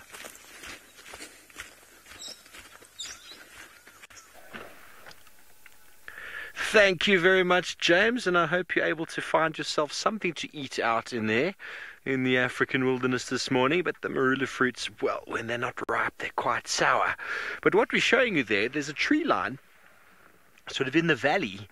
And the top is part of Ngama camp. There's some tented camps up there on the left built by the president. But that tree line there, and Megs is busy out directing, will know exactly what that tree line is, because us as staff, every now and again, walk from our camp, which is on the top of that mountain, and we walk around the bottom, and we walk down that river to a beautiful view that looks out into the Mara ecosystem. So that is a beautiful forested area that us as staff members get to do some walking and, as Megan will call, safari parkour.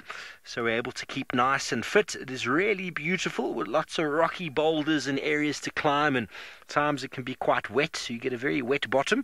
But that is linking all the way down to that vegetated area we saw before, up into the mountains, and it provides habitat for Ross's turacos and an enormous amount of birds that would absolutely blow your mind if you saw them. There's Narina trogons in there, there's barbets of kinds and sorts that I've never seen before in my life. So a very, very special place, and it is right on our doorstep. So a nice place to get out. 7 of us actually did it last week. I think it was last week, sometime anyway. It was very, very cool. Get nice and fit. But another reason we stopped was to show you one of the reasons why the Olololos do well in this area is, well, there are always buffalo around, even if they're high up on the slopes themselves.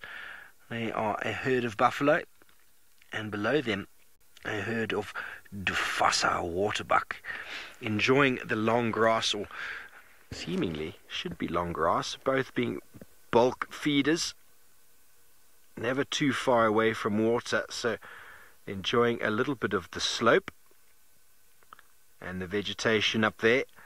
No doubt the water being very close, and I'd say the closest water would be in the drainage system we've just come from, where the Olololo pride, seeing as they haven't come out the other side, are probably just lying up and waiting for one of these unsuspecting individuals to meander down and go and quench their thirst. But for now, this group of what seems to be Duggar boys are enjoying a beautiful view of the Mara from the mountain tops.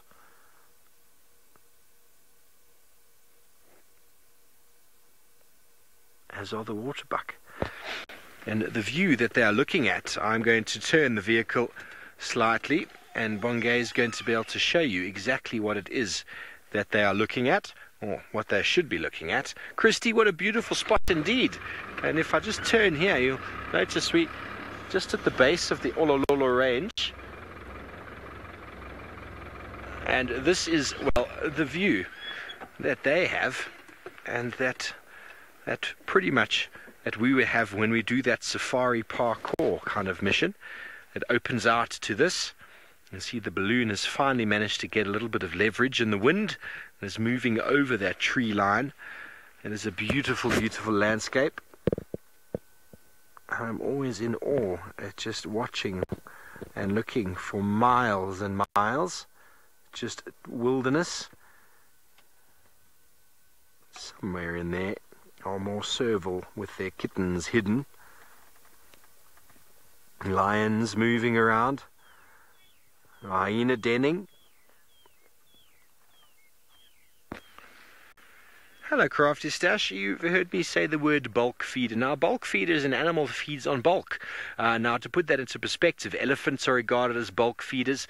They feed on an enormous amount of food. When you look at a buffalo and a waterbuck, they're known as bulk grazers. So they feed on enormous amounts of grass. They need lots of grass to feed on. When you look at a steenbok is regarded as a selective feeder, very selective. They do not enjoy any roughage or fiber. They go for the juiciest and most delicate plant parts, a lot of it being graze or grass, but then they also feed on some forbs and some leaves, dacre being very similar.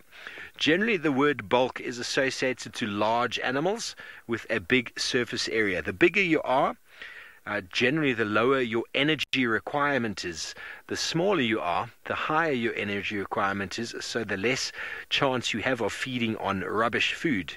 You need to feed on very, very high quality. And if I put that into perspective, you think about a human baby versus a human adult.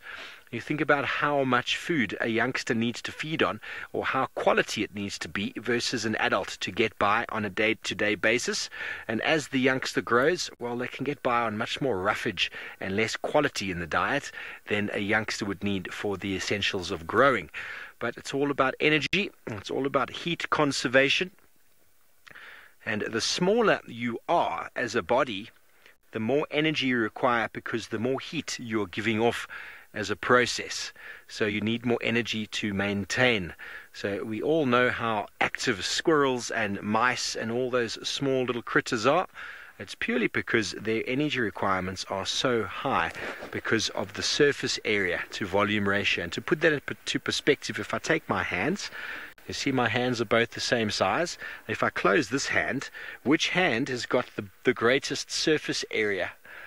Most certainly this one. So it's going to evaporate a lot more heat, requiring a lot more energy to maintain this. This one's got the same volume, but is designed to let off less heat. So essentially, the bigger an animal is, they've got a much smaller surface area to their volume. The smaller the animal is, they've got a lot more surface area to volume, so they need a lot more energy requirements. Hence, smaller animals need to feed on very high nutrient-rich nuts, seeds, whatever it might be. It goes for birds, it goes for mammals, it goes for all sorts of things. I hope that makes sense. And that's why we're called bulk feeders, selective feeders. Those are the two, pretty much the types. Obviously, you get grazers as well as browsers in that category. Okay, very good. We're going to move on. Beautiful scenes unfolding in the Mara. We are still at the base of the escarpment. Who knows what we will come across? Seeing as we're on the trail of the buffalo now, seems like David Gitu in the south, though, has had some luck with the sausages.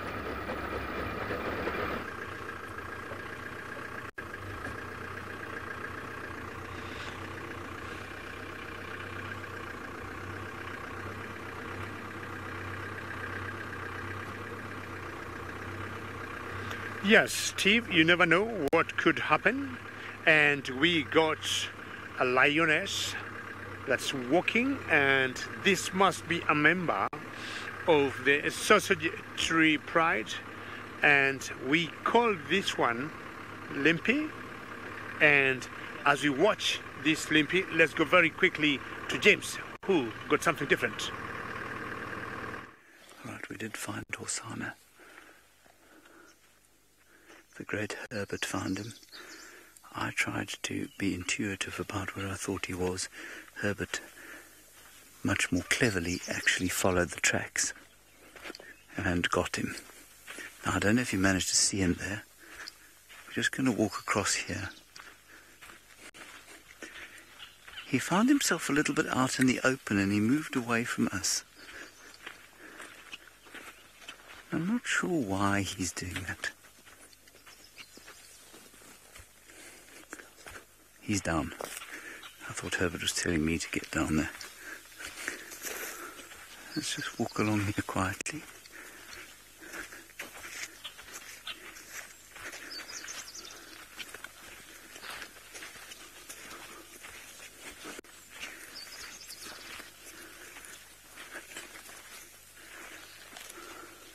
Okay, there he is.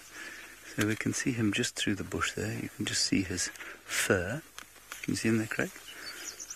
Straight through there, you'll just see his golden black and white pelage. Apparently there's a better view from this side.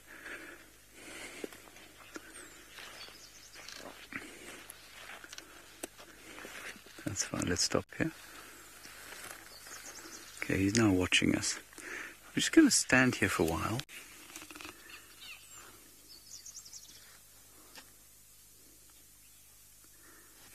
Yeah, we caught him kind of out in the open there, and there are 4 of us on this walk, and I think that probably gave him a little bit of a, not going to say fright, but he's decided he needs to rather move into more cover. Totally relaxed now. So I think he did catch something and probably eat it. There was a baby bushbuck hanging around the camp, and I wonder if he didn't devour that and then come and lie in his favourite little spot. He often lurks in this little ditch next to the pan, next to Gallagher Camp. Apparently we're going to do an unscheduled broadcast, so I'm going to shut up for a second.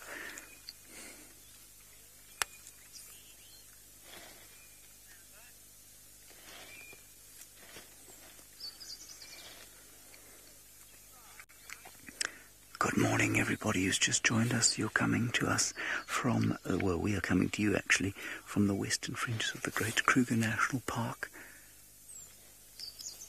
And that is a leopard on foot. He's about to chase an impala. My name is James Henry. Don't worry about me. Ask us any questions you want to. But we've just found this leopard on foot, and the reason I went silent there was an impala came running past, and he quickly got up, thinking about trying to grab it, because the impala had no idea that he was there. He's paying absolutely no attention to us whatsoever. You might just be able to hear in the background some squirrels going tick tick tick tick tick tick tick tick tick.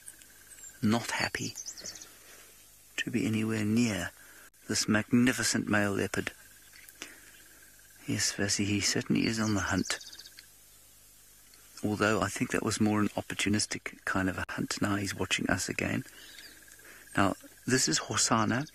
He is an almost 3-year-old male leopard.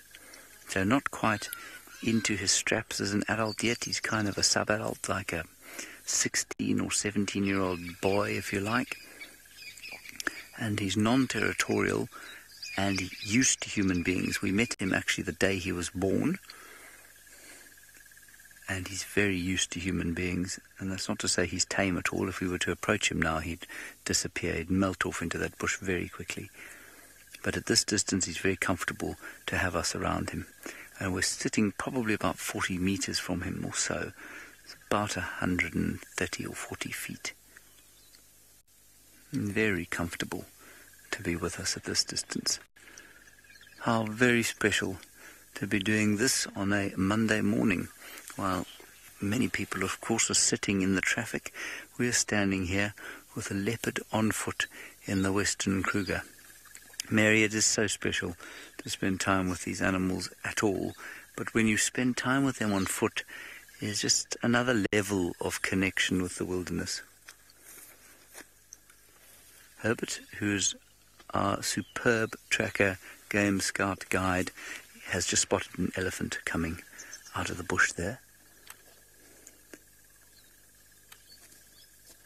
This is amazing. We've had a lion on foot this morning, we've had a leopard on foot, and now we've got elephants on foot. It is very special. And of course, one of the reasons that we're finding it relatively easy this morning is that the water is so concentrated. We've had hardly any rain this year. And so the animals are coming to the isolated water points.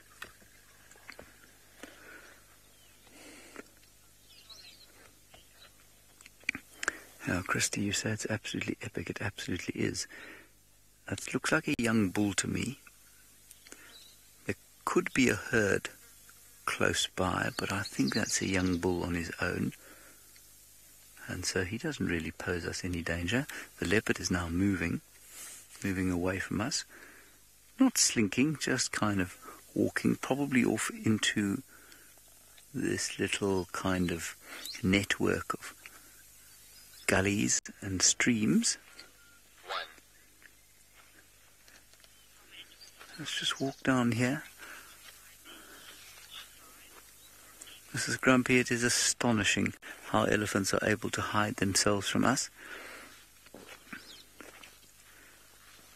Just want to slowly walk down here. We're not going to approach him any closer. We're just going to let him go down, perhaps into the gully here, and keep an eye out for the elephant.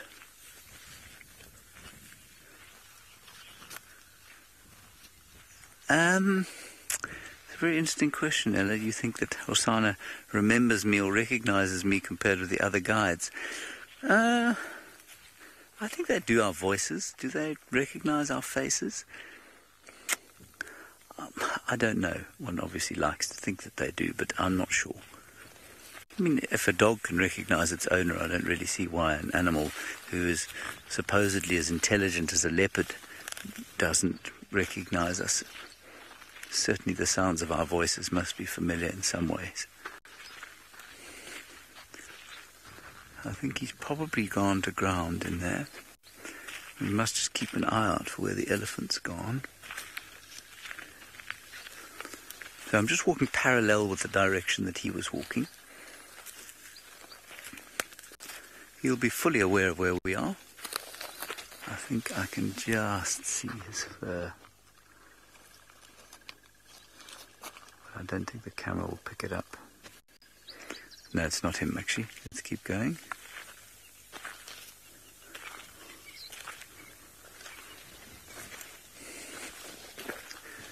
Not a bad return from Monday morning.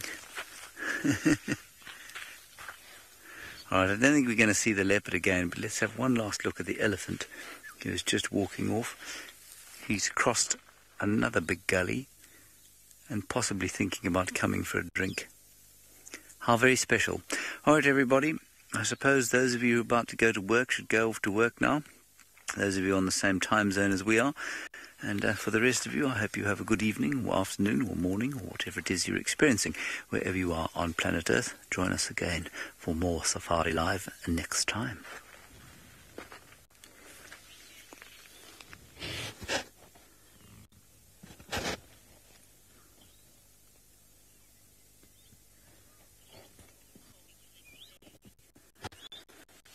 Alrighty, let's go back to David, everybody, in the Marsi Mara.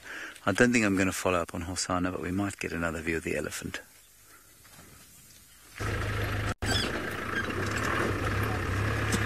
Very well done, James. And seeing a leopard that close, it's quite something, and I'm sure James's adrenaline levels remained constant. That should be very normal for, say, the guides in South Africa. For Kenya or East Africa, that's almost impossible. Anyhow, very well done, James. We got one of the sausage females walking that we call Limpy. If you watched her walking style, she got a bit of a limp, and she had two cubs and unfortunately lost one the other day, but the one that's remaining seems to be in very good shape. So shortly before we went down to South Africa to James, she came, she crossed, then of course went to James the leopard, and she went in a laga and she went calling, yeah, yeah. And then shortly after, we had the cub answering back, and she has reunited with her cub, and they're just somewhere here walking, and we want to see if we can get close to them, the mother and cub. We just go around a vehicle here that's taking pictures. We don't come on their way. And Manu, tell me how close we can get. We just go around these fellows. Mandre, keep going. Rest up there. Okay. Let's see what's the best man can do. And we're going to see Limpy with her youngster. How interesting life is when you lose.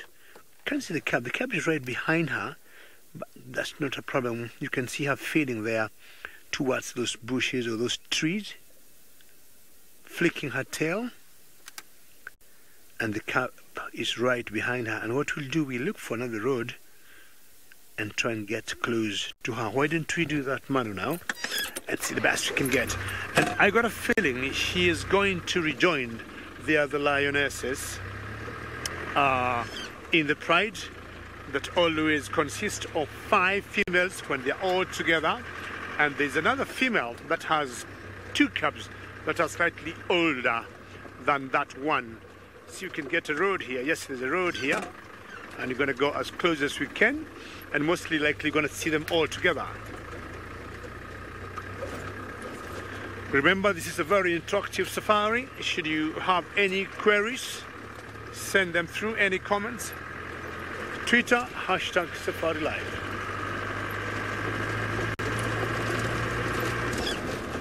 Okay, Limpy, wait for us. As much as we call her Limpy and you see her limping, she walks very fast. And the other day we saw her hunting, and she will get food on her own, and she'll bring down a fully grown zebra single-handedly. There she is. We can see her from here, and they tend to walk on the road that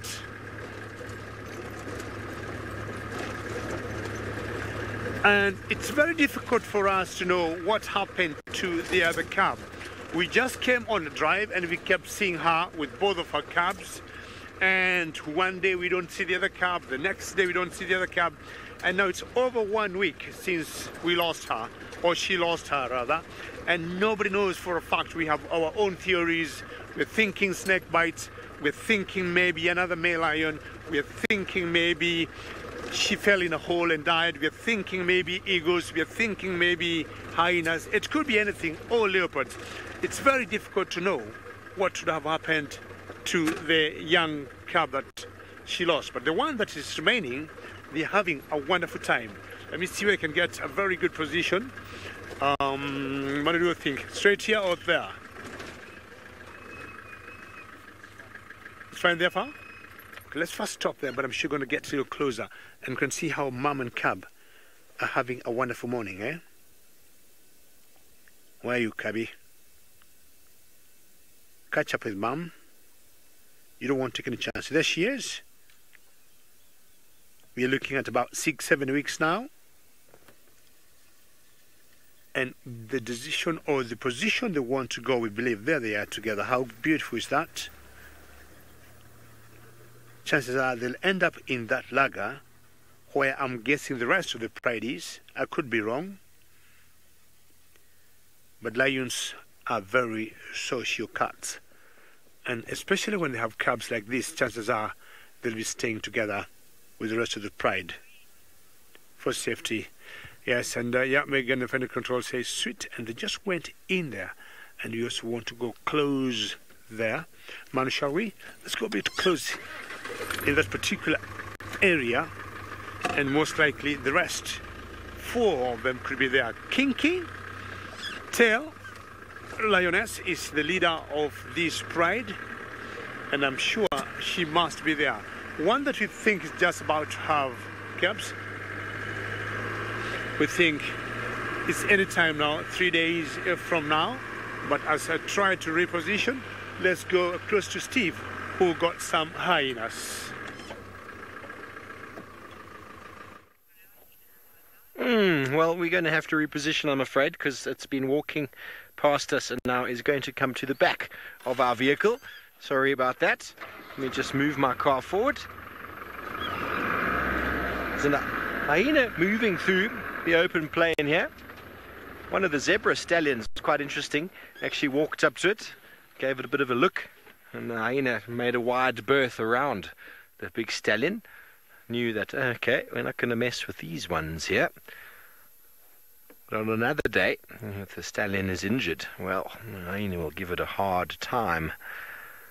And off it goes. There is a den site along the road not far from where it's headed to, where we've seen a number of hyena and a little lugger just to the side of the road.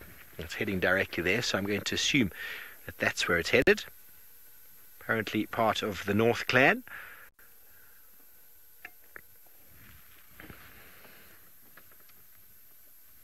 And so it goes. Been out on the forage hunt all night long, and back to its home it goes. Like our lions, Davids, have disappeared into the lugger. That's what happens.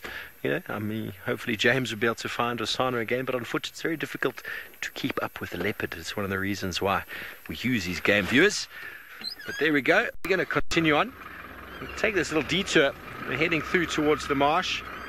If I can get my car started, or should I say into gear.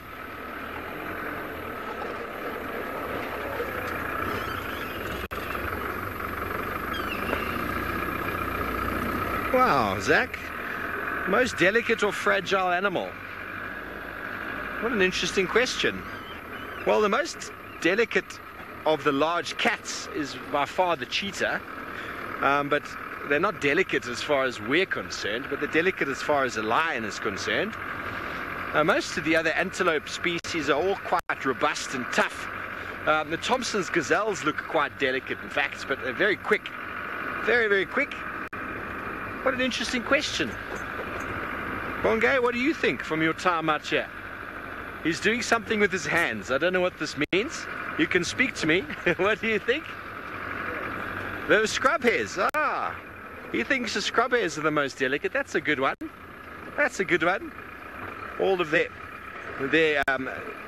And talking about scrub hairs, we were talking earlier about energy consumption and energy loss. It's why small animals, when you've got a big coat of fur, to keep them warm, to prevent the air passing over their surface and taking away and cooling them down. It's why when you get cold, your hair stands up, to increase the surface area on the body and to therefore hold some heat.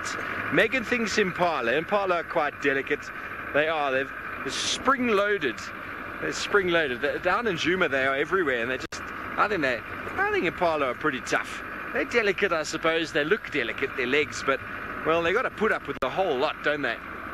The baby Impala, though, most certainly. How delicate can you get? What an interesting question. Very delicate question. Well, most certainly the rhinos, elephants and buffalo are not at all delicate. Tough as nails, if anything. And I was just thinking to add a few more animals to that list of bulk earlier. Bulk grazers, obviously. Giraffe. I made a mistake yesterday and identified an ostrich as a giraffe. Everybody sent me a video. So happy that I was reminded of that. How I did that, I don't know. A slip of the tongue. Well, it seems like James is having a good morning on foot. He's found something else. Let's quickly go to him. The same elephant we had, young bull, Herbie reckons that he's smelling for the lions that were in the area. We are not far from where that mangy Mangeni lion was around. The wind is good for us, so it's blowing away from him towards us. So I don't think he smelt us. We're just trying to see now what he does before we move. Craig just trying to get the best angle he can. See him lifting his trunk there, smelling bits and pieces. We can go around now. I'm just taking out my ash bag to test the wind nicely, to make sure that I'm indeed accurate with it. Yep, it's a gentle southeaster as normal, so he won't be smelling us. I don't think he'd see us from there, although it's not impossible. Some of us are not wearing the dullest clothing we might be.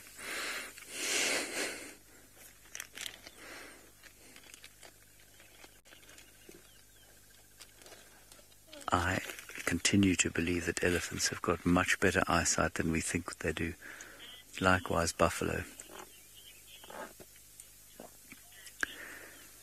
Angie, that's an interesting question. An elephant with more than 2 tusks. In other words, more than 2 front incisors. I've never seen that, and I'm looking at Herbert, who's lived here his whole life, and he's shaking his head with a slightly wry smile on his face. So no, I've never seen a 3-tusked elephant. It would be a little bit like having a 3-toothed human being. So this chap's coming towards us now. He's a young bull. If he was a great big musk bull, I'd probably a moment. Let's just move here. Not sure he can see us. His head's up. He can see us. I'm just going to stand over here for now. Let him walk past. See, his head's up. He's moving with a little bit of swagger. Okay, we're going to move. Go to the termite mound over there. I'm going to move back a bit. Let's go to the termite mound there, Krogus. This is not because if we were to... We're not in danger of him trying to run us over, but what we don't want is for him to... for us to have to shout at him and make him go away, if you know what I mean. So what we're going to do is just gain the height of the termite mound here, and then see if he doesn't just stop. That is Lauren in front of us on training walk. So we'll just pop up to the top of this mound. Oiloi, we only have 1 species of elephant here. We only have 1 species of elephant in, some people will say, in the whole of Africa. But there are probably 2 species of elephant in Africa. The forest elephant and the savanna elephant. This is the savanna elephant, Loxodonta africana. and the forest elephant is Loxodonta cycloides, but some people say they are subspecies of each other. So he's a curious bull. He's come up to us now, and now because we're standing on this termite mound, he's kind of decided to pretend that he's not that interested in us anymore. Now, as I say, if that had been a cow with a calf or a big musk bull, we'd have disappeared very quickly. We're just going to wait here now. It's going to be quite interesting to see what he does. Termite mounds give us a bit of height. They make us look bigger than we are, I think. They also can give you a very false sense of security because, of course, an elephant can climb a remarkable sort of slope, and this termite mound's fairly gently sloping, and so we're not thinking that we're totally safe from an attack here, but it's just very unlikely that a young bull like this would push home any form of attack. I think he's inquisitive in the manner of so many young mammals. Well, Chihuahua dog, this is a matter of some controversy. I don't believe that elephants have bad vision. I don't think they see in colour, though, and so you'd probably find that they can see better at night than we can, or certainly pick up greater contrast at night than we can. See, now he's decided, well, these people are not afraid of me, so I think I'll probably just give them a bit of a wide berth. You see, he's watching us. You can tell that from the fact that his head is up. He's pretending to be interested in feeding. He's not doing a very good job of it. He's not a very good actor, this elephant. He could also be smelling the lions. And now he feels a bit safer at that distance, you see, so now he stopped to give us a broadside. And he's now sitting at about 75 meters away from us. 75 to 100 meters, so roughly 300 feet or so. Tatiana, it really does depend on the elephant, and it depends on what your objective is. Some old bulls in a place like Mana Pools, for example, you can sit, if you stay still under the tree that they're feeding on and they approach you, you can get within a few meters of them, and they'll just carry on what they're doing and not worry at all. It's not very wise to do that. It's not particularly clever, especially if you've got guests, because of course, if something goes wrong, then there's nothing you can do about it. In general, the rule is that you want to view animals at a distance that means they don't notice you. Now, we weren't particularly careful with this elephant because he's a young bull and he showed no signs of distress at all. And so if I was evaluating a walk, for example, if I was putting somebody who's going to be a walking guide through their paces, and this is the walk they took me on, they'd fail it because the elephant is definitely aware of us. He knows exactly what we're doing. But we are here with the point of, enjoying a bush wilderness experience, and we don't feel like we or the animal are in any danger by his awareness of us. And so this is absolutely fine at the distance that this particular elephant is from us. I would never be this close to a herd of elephants that was aware of us. The females can obviously be much more defensive. Now he's just been curious now. He knows we're here. He knows that we know he's here. He's walked away. He's had a bit of a feed. Now he's coming to see what he thinks we're doing. And again, I'd say this elephant was about 20, maybe 18 or 20 years old. What do you think, Herb? Yeah, about 18 or 20. Now, curiosity from a big adult bull, of course, would be much more reticent. See, the heads come up, as if to say, why are you still there? Why are you not running away in terror from me? We're just going to let him come up to us. He's approaching us. We've obviously not approached him. So we're just going to stand here quietly. See that little leg up at the bottom there, little leg, it's quite a big leg. That leg up is something that is indicative of him pretending that he's just sort of fidgeting a little bit. He's feeling quite curious about us. This does get the heart rate going a little, but I'm not vaguely concerned that he's about to come charging up here. And then the tail comes out. You see the tail sticks out there? See, the tail sticks out because now he's embarrassed because we didn't run away.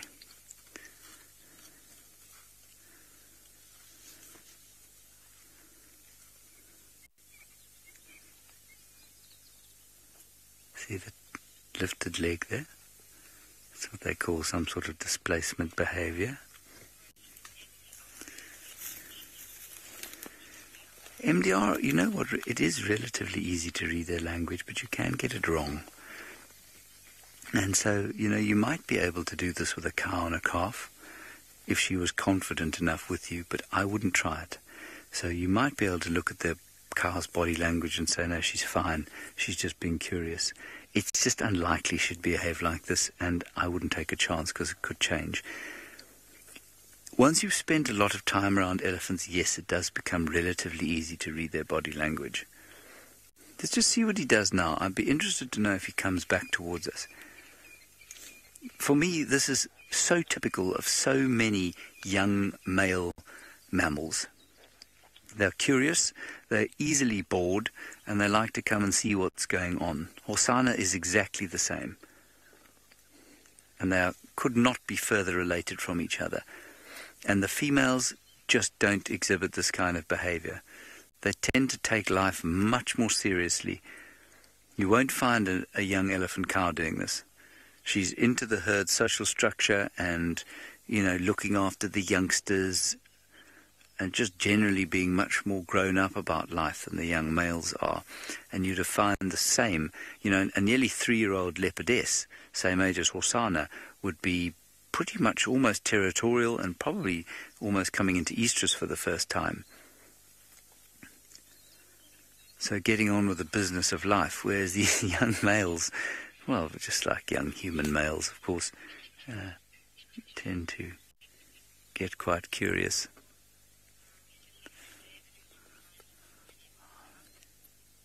Very, very interesting. Alrighty, I think he's going to leave us, so let's go back across to David, his lion and cub, and we'll move on from here.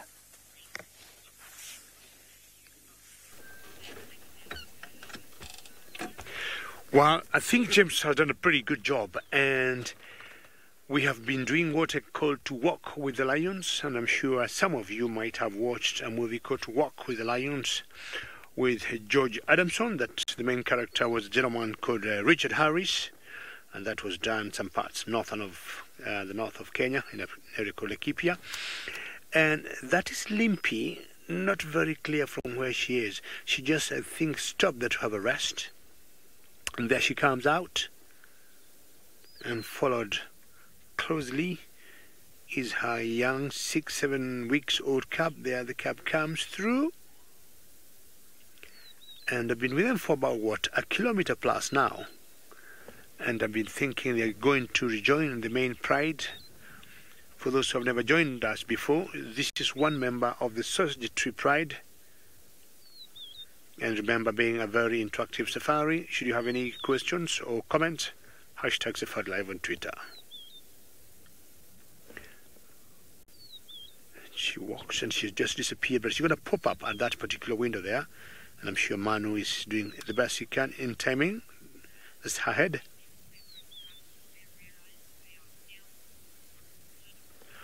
Paula, we have seen lions, the males, killing cubs that maybe do not belong to them. And because of predator competition, sometimes we have seen, should lions see cubs of cheetahs, for example, or leopards, they will tend to kill them. But in general, if new males would come in this area, Paula, and say take over the whole area, and the other, they'll get such small teeny cubs, they'll just kill them, and by so doing, the females automatically come and hit, and once they are in, estrus, they'll be able to mate again, and those new males will maybe have their own cubs. We want to move slightly bit closer and see if she has been able to rejoin the rest of the pride, because we do not know where the main pride is. but we think she was getting there. She has walked quite a distance, and I think it's time she stopped and maybe have a rest. What was the last place you saw her, Manu? Straight on. So we're getting very close to where she is, and if she stops there, we'd assume the rest of them will be there. I can see the cab in front of me. Let's see what is the best place here. We can take this chance, Manu. It's a little opening here. And see if they can see all of them together, or at least Limpy in her cab. We can see her in the cab, and I think this could be a very good window. Manu, let me know when to stop. Keep going. Keep going. Good. And one man says perfect, it must be perfect.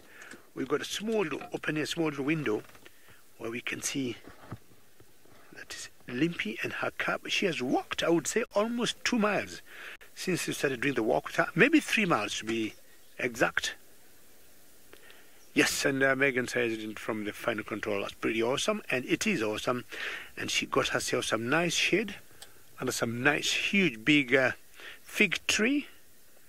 Fig trees are very iconic in the Mara, and most of them you'll see them growing along the rivers.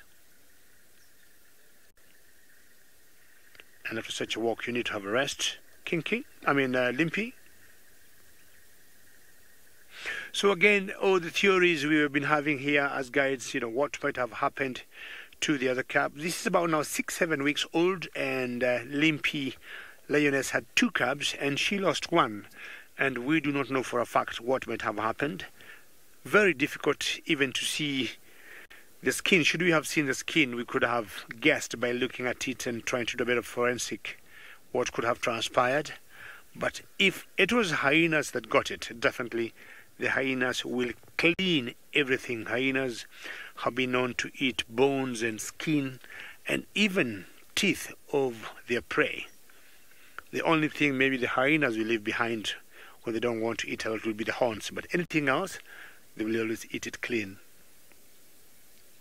So sorry, Limpy, for whatever might have happened, but sometimes it's all nature. It feels a bit sad, but you never know. If it was a leopard that got that one, the leopard needed a meal that day. If there were hyenas needed some lunch or dinner that day. But that's how things work out in the bush.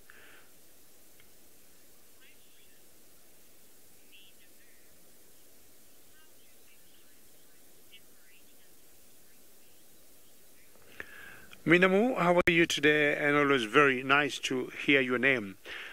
We have been having migration going on, and you'd like to know how do these lions separate once in a while. And when they have a lot to eat, they tend to remain together, Minamu. And we have a pride of lions you were watching earlier this morning with Steve called the Olololo, which is about 14, 16 of them together. The sausages here are 5. So when the migration is gone and we get to what we call the green season and we don't have enough prey for them, they tend to split, and that way they are able to increase their chances of getting food before the migration comes back. And the green season, I'm talking of them hunting the big game, giraffes or buffaloes or elands. But also when the pride gets very big, if there's a lead female, for example, in this pride, which we call the kingtail, she may make a decision and we have maybe 3 females going one way and maybe 2 females going the other way. But as usual, Minamu, I'm sure you know, once the boys start getting big, 2.5 years, the dominant male will always show them the door. Go get jobs for yourselves, go get some wives. But this pride of the sausages have been together. The Owino pride broke away initially from this pride. There's a pride that we call Owino that has 4 females and 1 male. Originally they were together with the sausages. And the main female there is called Butternut. We saw them yesterday morning devouring a wildebeest. The cub here is very playful, and the mother, I think, just licking herself after a walk. I didn't see any blood stains on her cheeks, and I was wondering where she came from. Yesterday we saw Kingtail with the females just about to give birth. They were heading in a very rocky place, and to me, they were looking for a den where that one female will bring down her cubs. Stretching, legs up, upside down, and trying to show the mother all good, as much as they lost a brother or sister. Hopefully we'll make it through. Lions suffer mortality of cubs mainly from hunger than anything else. Hello. But not this time around with all the wildebeest and the zebras. As much as, you know, Limpy Lioness, she limps, she's a very good hunter. And as I said, single-handedly she'll go for hunt. That tree there, I think, full of mud, could have been elephant, had come or was scratching themselves against it. You can see it has a big coat of black cotton soil. Very good, Manu. Thank you very much for showing me that. And you see it's got two different colors on the trunk there. But if you look carefully, there must have been a big elephant. Elephants rarely get the advantage of the ox pickers to remove the mites or ticks. And when they feel itchy or when they need to get rid of them, they'll come on such a tree and just like rub against it. Or a simple massage maybe. Limpy, how are you doing? You can see we're panting now after that, like 2 miles or so walk. It's good to have a rest.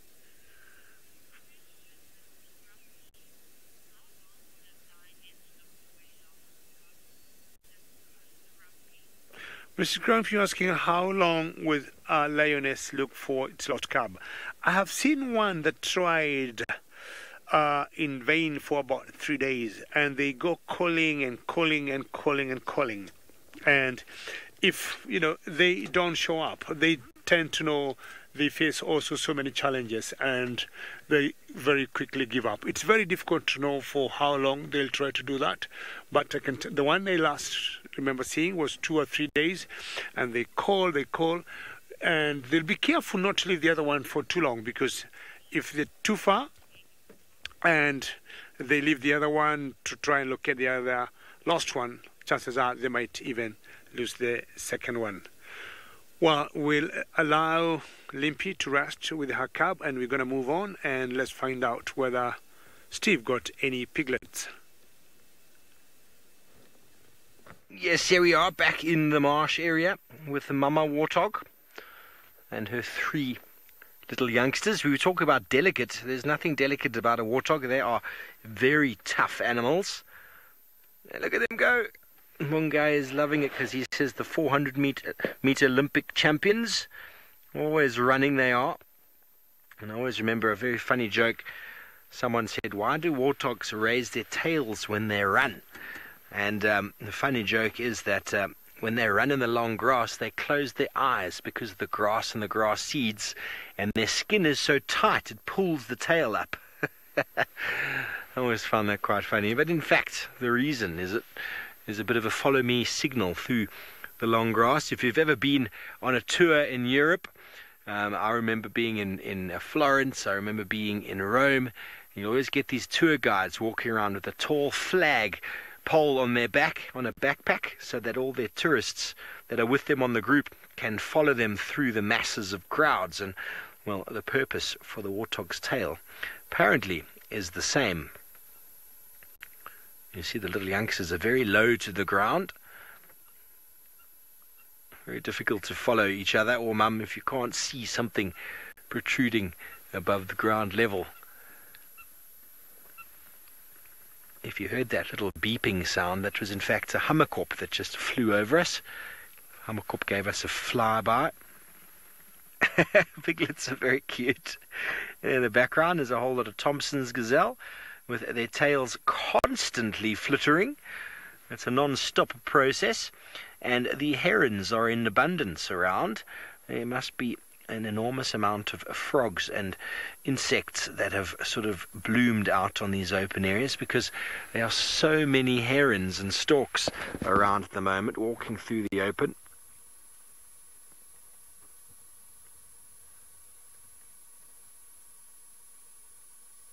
One, two, three, at least 4 in that very specific area.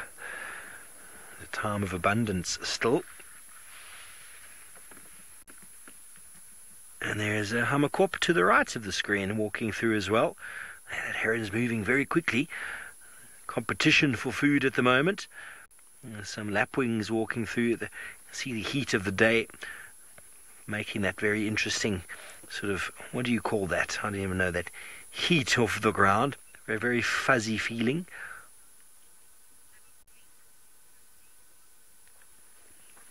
Milch warthogs have been known to turn around and chase predators off of their youngsters, sometimes to the detriment of themselves. I've seen a warthog turn around and chase a leopard away from its youngster only to fall victim to that very same leopard. So they do it from time to time, but it is very risky business. A lot of animals will defend their youngsters to a point, and then there's a point that they cross a line and they realize, well, if I do any more, I'm going to risk my own life, and better to save yourself and breed again than to completely give yourself up for your youngster. And that is what happens out in the African wilds. But every now and again, the adults are successful in chasing a predator off, but also not so successful and get snared themselves. Zebra in the background. We just keep panning. What else will we see? There we go. There's some of our crowned cranes. Is it a crowned crane on the right? Well, there's a black-headed heron. What is that one? I think it might be a marabou stork. Eland in the background. Okay, and there we go. That is a woolly-necked stork. Very good. Woolly-necked stork, enjoying the openness and the vegetation, or the insects, just like the herons. Okay, well, James is busy down in the Djuma area.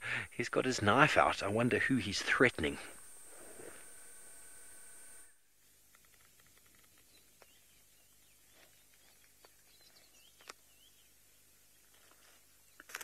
This is more magic found by Herbert, of course. It is a processionary caterpillar cocoon, basically. And there are a whole lot of processionary caterpillars in here. And they, I'm told by Herbert, have all left. And I think he's correct. So I don't think we're going to damage it by cutting it open. So I'm going to cut it open very slowly, just in case there are a few unhatched chrysalises in here. Now, a processionary caterpillar, for those of you who don't know, is a caterpillar that walks in a, all together now, whoops, yes, correct, procession. And you find them on gruvia bushes normally, or raisin bushes. And they move across roads in a big line, and apparently that is supposed to terrify the birds and make them think that in fact they're looking at a long snake rather than a line of tasty caterpillars. So you can see in here, I mean, this is absolutely remarkable. Yes, it doesn't seem that there's anything living in here, which is great. I'd hate to have destroyed something that's living, but each of these little chambers here would be an individual processionary caterpillar that has now escaped into the world to become a moth. See that? This is very old, actually. They're the remnants. Isn't that amazing? I actually think it looks like there have been some beetles in here as well. This really is very cool.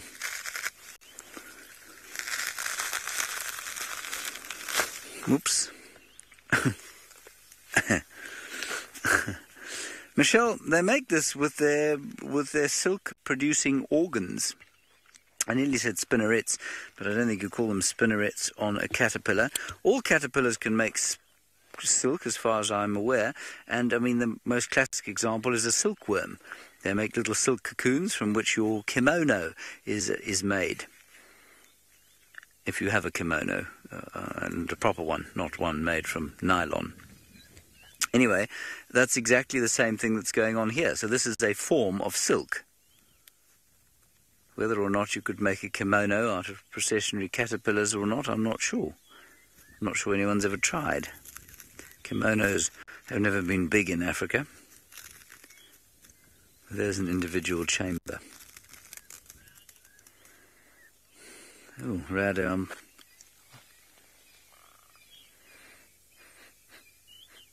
Smells like dirt. Doesn't smell like anything, thankfully. There's a bit of mould in it. A bit of what looked like beetle elytra, so maybe something else has been living in here, but nothing's living in it now. Very, very interesting indeed. Let me put it down. Now, we were supposed to be joined by some schools from our local community just outside here, but they seem to be not ready at this stage. So we're going to go back to the Masai Mara where Stefan is with a fish-eating bird. Indeed, thank you, James. I wonder what this heron, black-headed heron, would make of some processionary caterpillars. It's moving through very stealthily. You see it starts to shake its head from side to side like that. It's kind of trying to eye out exactly the distance some prey animal might be from it on the ground, be it an insect or a frog. Excuse me. And then it will dart forward, moving very quickly with those legs and spearing that head forward with very fast speed and accuracy.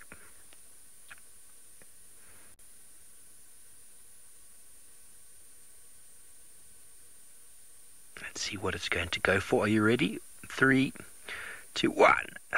Got it. There we go. We just saw a kill live on TV, everybody. Black-headed heron, the stealthy hunter, lightning fast attack. I have no idea what it was it caught. A morsel straight into the crop. It'll continue on. Here we go. It's going again. Watch it go. It's pulling back the strings, preparing, aiming with the eyes, and gone again. Oh, got something else. There's enormous amounts of food out here, folks. When you see so many birds of the same species in an area, it's clear that there's a plentiful amount of food resource. And due to the fact that there's so many other species around, that there most certainly lots of food. Michael, I'm not aware of herons migrating. The black-headed heron, they occur throughout sort of central and southern Africa in areas of high food resource. They might have local movements. We can hunt again. Oh, look at that. Oh, there's a lizard. Oh, that's a very unlucky lizard. How fantastic. Oh, he might have had a bit of a distasteful sort of...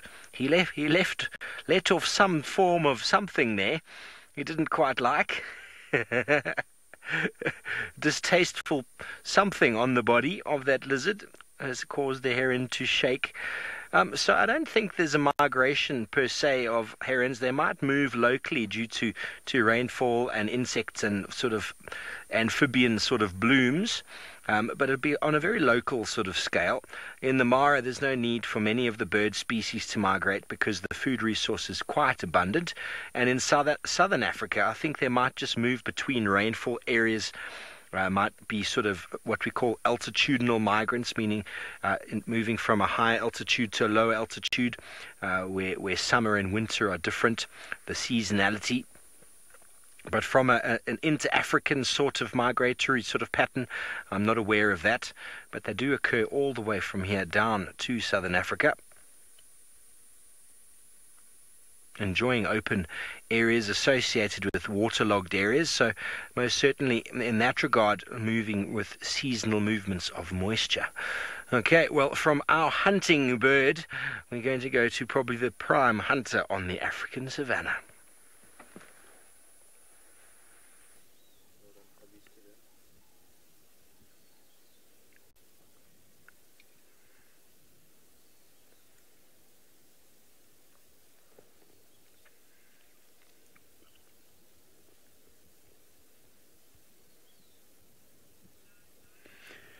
Hello, boys and girls of Hananani Primary School in Dixie, and a warm welcome to our safari drive. We are in the Mara Triangle in a country called Kenya, and we got a small baby lion to welcome you to the safari this morning. How exciting is that, boys and girls?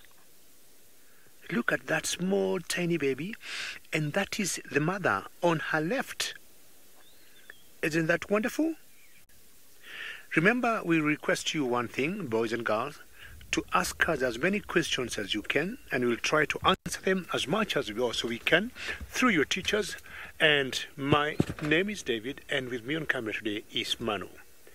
We're very excited to bring you this live broadcast from the Mara Triangle in Kenya, and we're even more happier that we are able to see a small baby like most of you, because I know most of you are of the ages of 5 to 12 years. This small baby here is about 6 or 7 weeks old, and definitely the mother is over 10 years, and you can see how sleepy she is because she was busy last night looking for food for herself. And then once she has enough food, she'll have enough milk for the baby. And because she's a bit tired, that's why she's having a small snooze. But in general, lions tend to sleep a lot, just like the cats that you have home. I don't know how many of you have cats at home. Cats always like to have a nap. And you can see where the baby is trying to hide. And she blends in very well there. You can see the breathing. You can see the back going up and down. That's exactly how she's breathing. And that way, she should be hiding from any predator. Predators are other animals that eat other animals. For example, hyenas or leopards. You can see she's moving a bit, but she's very close to Mama. And also, boys and girls, should you have any comment to say, oh, that cab looks very nice, please also send them through using your teachers. Your teachers know how to do that. You want to know how old that mama is? I will give you an idea. And you can see how the wind is blowing. So female lions will have one baby, sometimes up to 4 babies. So this one have one at the moment. There's a family or other lionesses around area, and that have another set of cubs. We shall be looking for them later. We're going to rest here for a few more minutes, but let's in the meantime go across to Steve. Oh, sorry, let's go across to James in Avuxeni kwenu le ka Hananani hi kona la enovheni le kusuhi endhawu n'wina mi tsamako hi kona la Juma Game Reserve le kusuhi ka Gauri Gate, and tsakile ngopfu ku mi vona la hi SafariLive. La kuna community nest spider, and loko yi vone kahle ngavona intsongo into la wa xivona xi ta dyiwa kuna ti spider ti tele la na xichangani xa me xi a xi kahle, so ni ta vulavula xilungu sweswi. Right, good morning, of course, to all of you at school. There are a lot of little ants walking around here, and I think they might be eaten by all of those spiders inside there, but the spiders don't seem to be coming out. You can see this ant is now stuck. It's in trouble. And it's possible that the spiders will come out and try and eat it. There are lots of little spiders that live inside this nest, and they're called community nest spiders.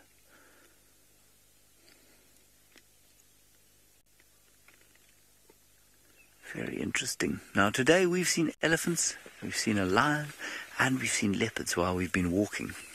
And so it's very exciting for us to be out here on foot. And if you want to ask any questions, loko mi la ku vutisa swivutiso, mi nga vutisa hi ta ringeta ngopfu ku mi byela hinkwaswo swa novheni la.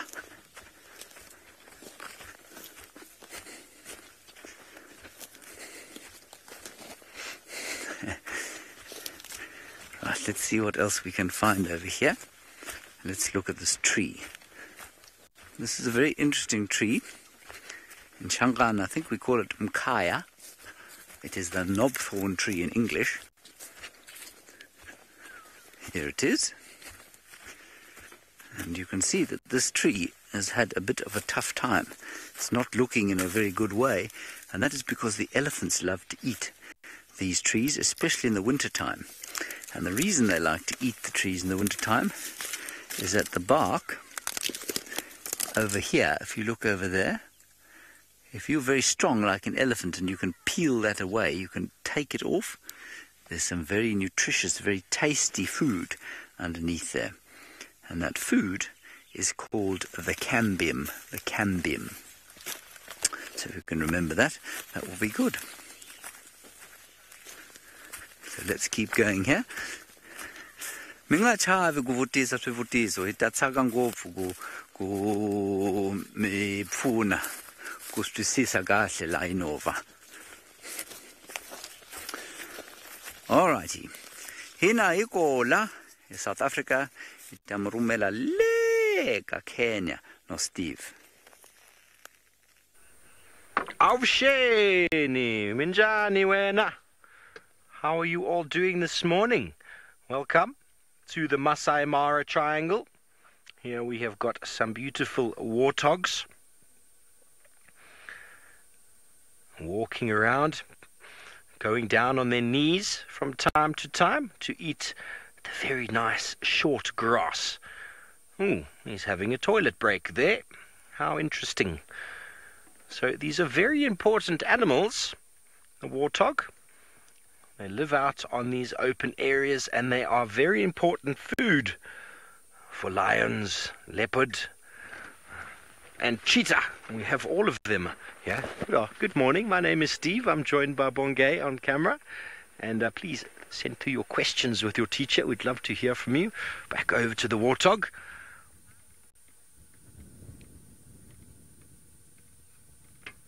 So they are moving out in the open. Hopefully no lion or leopard will see them out here. But as I said, very important food source. I'm sure you've seen them around. There we go. Can you see how it's busy using its nose to push the grass? And they have the potential to really, really overgraze an area. Similar to goats. They can be quite destructive to the environment. Do lots of digging, lots of scratching on the ground. Also very important for the savanna ecosystem. You know, you're living around the savanna ecosystem with the grasses and the trees and all of the animals just across the road there from your school. Lovely to have you with us this morning.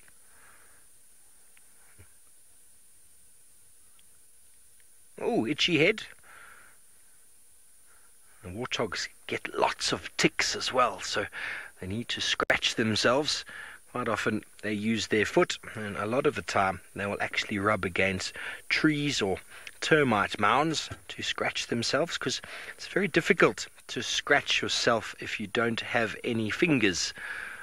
And the warthog, well, they don't have fingers. They are a pig. And there's two here. Lots of them out here in the open plain. And there is that big tree line at the back. We've got a very big river that's running behind the tree there called the Mara River, where our reserve is named after. It's much bigger than the rivers you find down there around Dixie. Much, much bigger. It's got lots of mfubu, lots of hippo, lots of crocodiles. Oh, you've seen one of them before, I'm sure. There is a male impala. But how beautiful are the horns? Much bigger than the impala we see down in the Sabi Sands. Much, much bigger horns. And they're not as common here as you find down there, because the habitat up here, the habitat is an area the animals live in, so it's much more open. Here it's not as many trees as you find up that side, down that side of the world. And so not as many impala, but we do have them.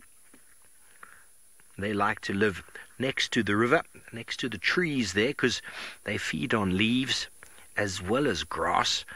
And very interesting time, I'm sure you will see, down in South Africa. The baby impala are starting to come out at the moment.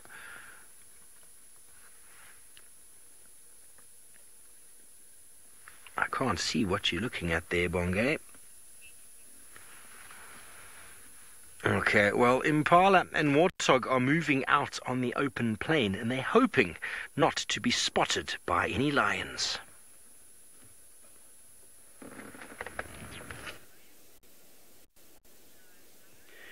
Well, boys and girls, welcome back, and we have found more lions for you and more cubs. Look at that one running and trying to move around. If you remember the first one I showed you, this one looks slightly bit bigger in size. This one's about 10, 11 weeks old, and I was telling you lionesses, or the females, will get 1 or 2 cubs, sometimes 3 and sometimes 4. The mother of this one has 2 because I know these lions. I have been following them for a long time.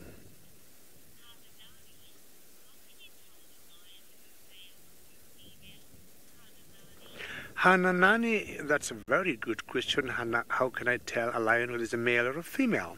Now, when you look at these ones here, we always look on their necks. And if you see a male we have a lot of hair, excuse me, that we call fur around the neck and the head area. Now, these ones do not have that. So these ones are all females. So when you see males, they'll have a lot of hair or fur around the head and the neck area. So all these are girls. And for animals, girls, we call them females.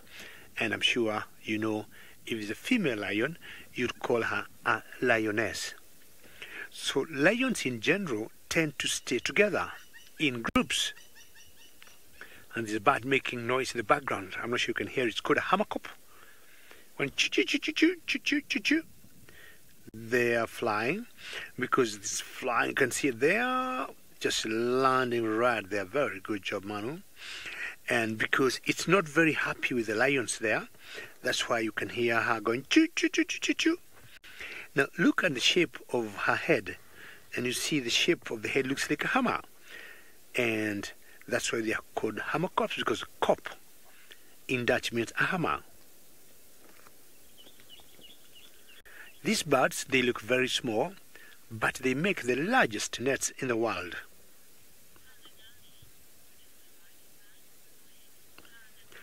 Hananani, good to bring another question. What's the lifespan of lions? We can see them there. Lions will live anything from 12 to 15 years, 12 to 15 years, sometimes 16. That's the average life, and that's for the females. And the males may be living up to 14. Most cats, that's the average lifespan. So let's put it 12 to 15. Of course, depending on where the lions are, depending on how much food is in that area, and sometimes also depending on the genes of that particular lion. But in general, it's about 12 to 14 years. And now, because they're very sleepy lions, as I said earlier, lions love sleeping. We're going to tell them, enjoy your sleep as we move on. And before we move on, we shall show you one eagle, because we'll take you to James and show you James with another bird. But before we show you, or we take you to James, look at that eagle.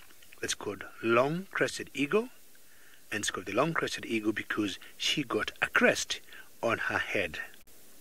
And now I'll take you to South Africa and find out what bird James got. This is called a grey-crowned helmet shrike. Isn't it beautiful? And it lives in a flock. You can see that.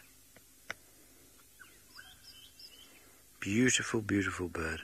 Sorry, not a grey-crowned, a white-crested helmet shrike. White-crested helmet shrike.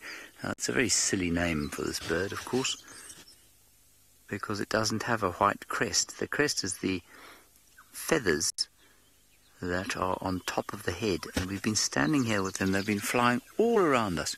It's been a very special sighting of them.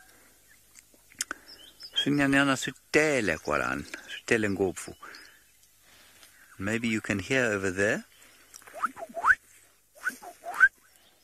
a black-headed oriole. I don't think you can hear it. Let me try and be quiet for a second.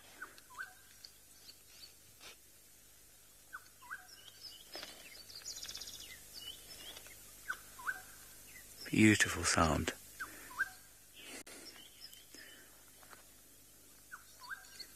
And that sound is echoing. In other words, it travels very far through the woodland here. And the woodland is the kind of habitat that we have here, woodland. You can see it's very different from the habitat that's up in Kenya. The habitat here is much thicker. There are far more trees. Alrighty, let's go back up to Kenya now, where Steve has got some elephants. Tindlopfu, Nkulu. Yes, thank you, James. We are back in the Mara with a family of elephants and ndlovus. And there you're looking at one little mampimpa and one little baby. It's a beautiful family, and they are walking straight towards us. They are quite relaxed. You see the tail is wagging like a dog's tail. And they've got babies. If they were not happy with us, they would be hiding the babies behind the big mamas. But this herd is going to walk right here in front of us. They are heading towards the river, the Mara River I was talking about. They need to go and drink. Elephants need to drink lots and lots of water every single day. How special is this? We've got elephants on both sides. I bet you, most of you would be very scared in this situation. It's okay. It's beautiful, Mama. Oh, she just told me I mustn't come any closer by shaking her head like that. She gave me a nice warning, but the rest of them are very relaxed on this side. How amazing is that?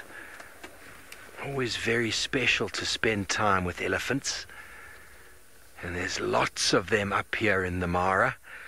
Lots of them down in the Kruger National Park as well. How amazing is that? Oh, very special to see them. But we've also got a little young baby wildebeest over here. Hongoni.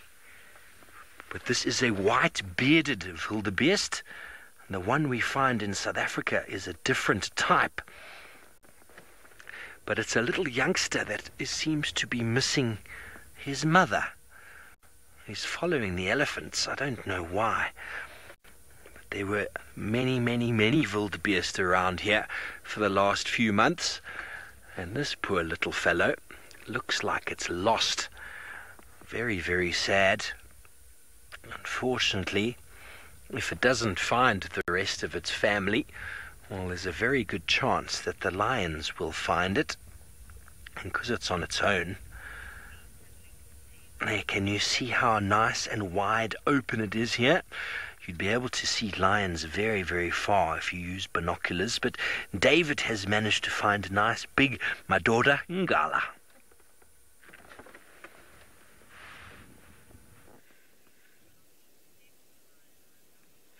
Well, Hananani, you asked me earlier, how would you tell a male lion from a female lion? And now you are very lucky because you got your answer. I verbally gave you an idea of how to tell them apart, but Mother Nature has made even life easier for you and for me, and that's how a male lion looks like. I spoke of a lot of hair, or what we call fur, on the head and around the neck area.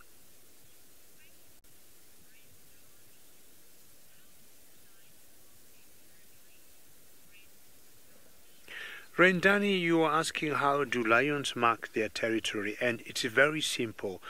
Once this one wakes up from here and he will need to mark his territory, he is just going to pee in that particular area. He'll have a wee in an area, and I was just seeing him watching some zebras from a distance. And what will happen, the stench, or do I say the smell of most cats, it's very strong. And once they leave it behind, any other lion that will come in that area, once it will smell that, it will know, this area is owned by another lion. And that's how they mark their territory. And this is the zebras. When I just paused, I saw him looking in a particular direction, and he was looking at those zebras. You boys and girls are the luckiest kids I know for a long time in Hananani school. Now we got zebras, And as much as they're quite a distance from this lions have been known to hunt zebras. So I'm sure all of you now have seen the difference between male lions and female lions, and the difference is just on the mane. Some lions, depending on age, if we go back to him again, have bigger manes.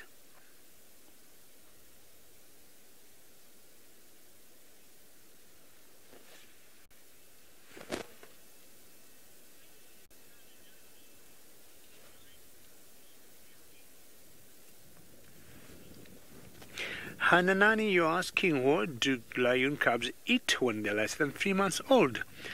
In general, they don't eat as much, or they will not eat anything until they get a little older. And what they will be doing at that time, they'll only be suckling, they'll only be nursing milk.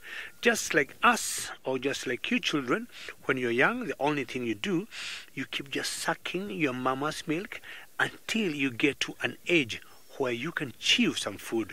So when they're still below 3 months old, Hananani, they just keep drinking or suckling milk from their mother. Very good, Mr. Lion. And I hope all of you kids saw the movie Lion King. We are going to leave him resting there, and let's go to Steve, who got different carnivores. Thanks, David. Well, indeed, we have got some jackal here. You probably know the name Mangoan, and they are very brave. Jackal will often get very close to big male lions like the one David is with. Probably the bravest animal out here for their size. They've got very big ears. I'm sure you've seen them before. They like to hide now in the grass. They were very close to us a little while ago, but they've now moved away. They actually have a hole in the ground here somewhere where they had babies, and where they'll spend a lot of their time to obviously stay protected against some of the bigger predators, such as lion and cheetah and leopard as well, ingwe. And see, they're very hard to spot. Bongay's got a very nice camera on the back. We can zoom all the way in. Isn't that amazing?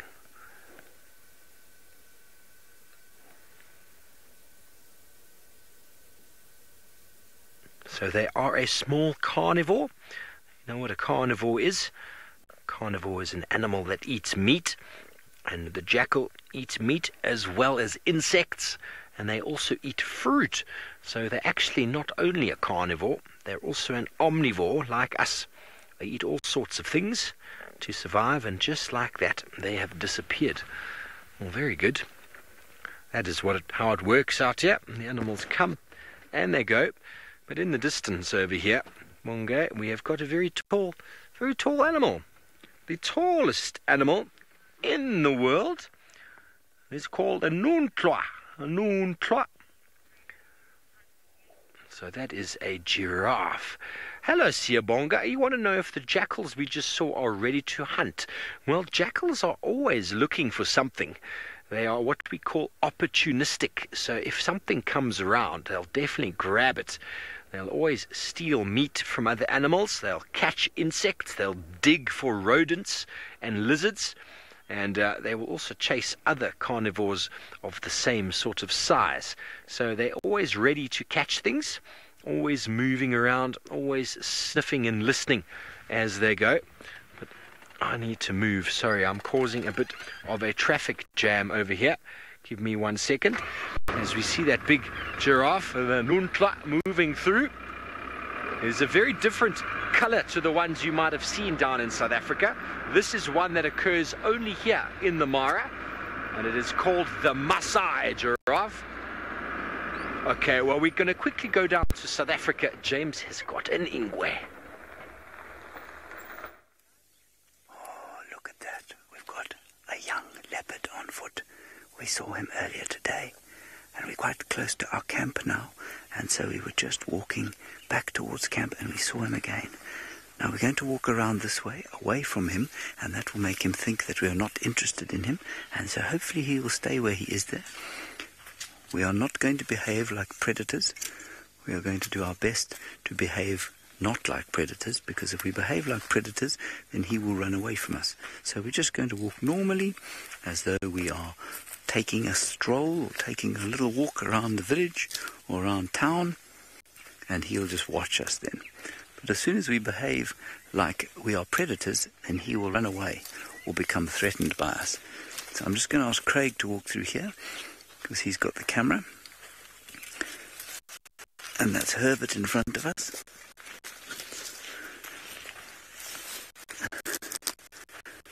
Here we go.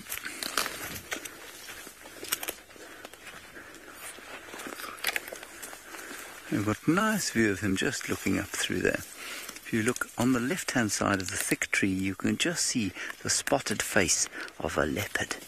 Now, this animal is one of the most special animals we can ever see out here. And this particular one, his name is Hosana. Evitraye Hosana. Ndimtiva ngopfu ingwele ya.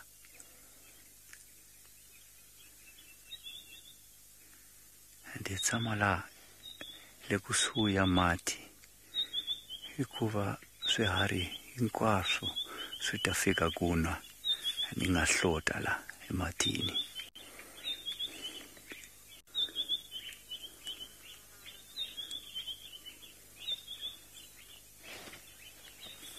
Okay, we're going to carry on walking around here. Question from Hananani School wants to know how we found the leopard. Yes, indeed, we did track it. I say we. There is the man who tracked it, Herbert Koza, who lives not far from Hananani.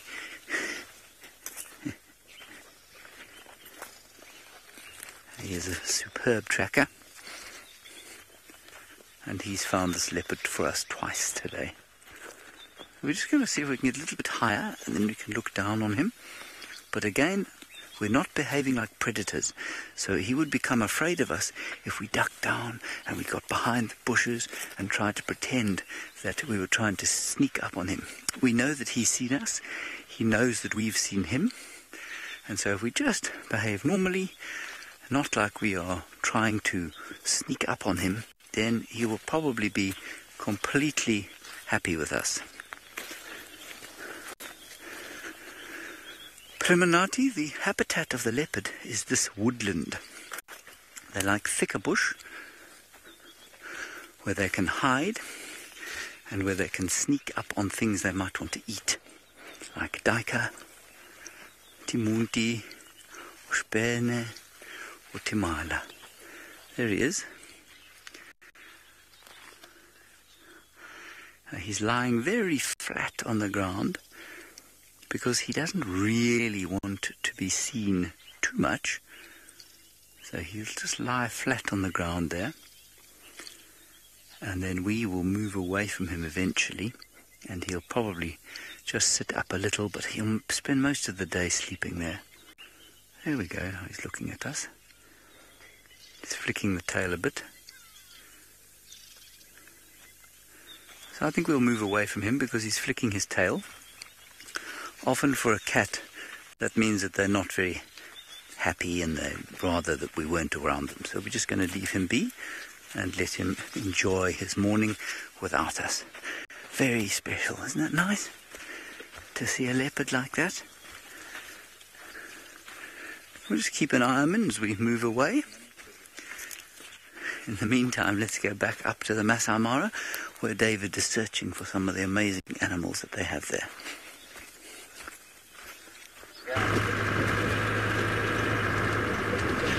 Very good, boys and girls. Such an exciting day. What I want to show you now is the difference between where we are in the Mara Triangle in Kenya and Juma in South Africa in terms of the habitat. Here we have what we call the savannah, and savannah is an open area with lots of grass and maybe scattered trees, one tree here, one tree there. And actually, we call the area Masai Mara, and Mara means to the local people spots. So when you look there, you're seeing some scattered trees, and from the air, those scattered trees look like spots. And that's why we call this area the Mara. and more so the Mara Triangle.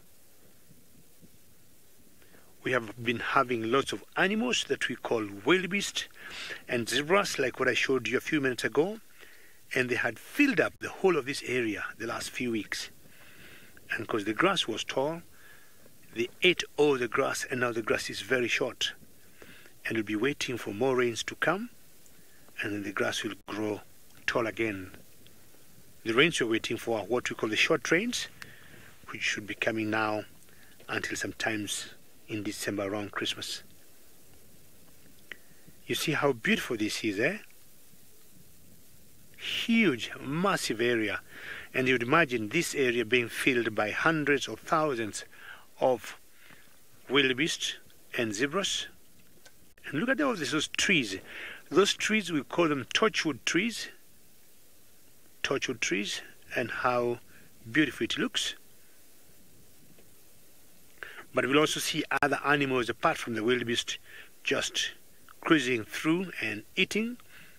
And you can see the shimmering there because it's getting a bit warm, which could be an indication we might have some rains later. And I'm sure we've got some animals running way back in the background there, or walking. And they look to me like the wildebeest I'm talking about. Quite a distance for our camera to get them. But all what you see in the background there are wildebeest.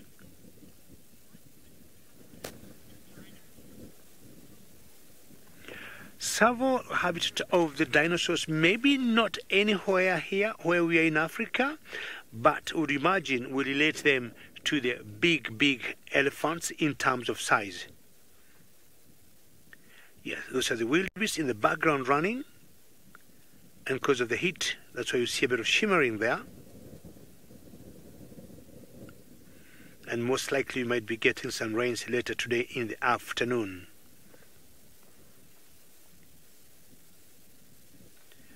Alrighty. So let's move. We might be able to see some of the wildebeest on the way, but also this kind of country is very good for cheetahs. Cheetahs love to eat small little antelopes called Thompson gazelles. This size, and the Thompson gazelles are the fastest animals. All right, we'll take you close to my friend and see what he got. We've got nothing else for you other than great happiness to have seen a leopard on foot twice today, same leopard.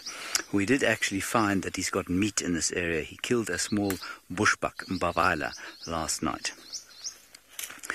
Stefan, you're wondering how we tell the difference between Juma and Simbambili leopards. Well, because we're at Juma, we know what the Juma leopards are, but if you didn't know the area, you couldn't tell the difference. They look exactly the same as each other. Now here, we have got evidence of a beehive. That's very special. Look at that. Now, I don't know if any of you are allergic to bees, but here we've got a very special beehive, and they're obviously making honey. Very exciting. You can just hear them going whizzz inside. That is amazing. Now, we wouldn't break that open because obviously firstly we'd be stung, but did you know that bees are very endangered? In other words, there's not a lot left of them in the world, and without bees we wouldn't eat. There would be no maize, no corn, no wurfa. Without bees there would be no fruit or anything like that, because bees help to pollinate the plants, and you can ask your teacher what pollination is and how bees help them. And Nico, Herbie carries a rifle because we need to be safe out here, and in fact it is a legal requirement that he carries a rifle in an area like this. The chances of us ever having to use it, though, are very small, and Herbert has never had to use the rifle. So it's just for an extra safety. But you'd be very unlikely to ever have to use that rifle. So this is very exciting to find a beehive. It means that this ecosystem is very healthy, and that there is honey being made here, and that there are lots of trees being pollinated by these very special insects. Isn't that special? All right, everybody, you're going to go off back to school now at Hananani. I hope you have a good day, and for the rest of you, thank you very much for joining us.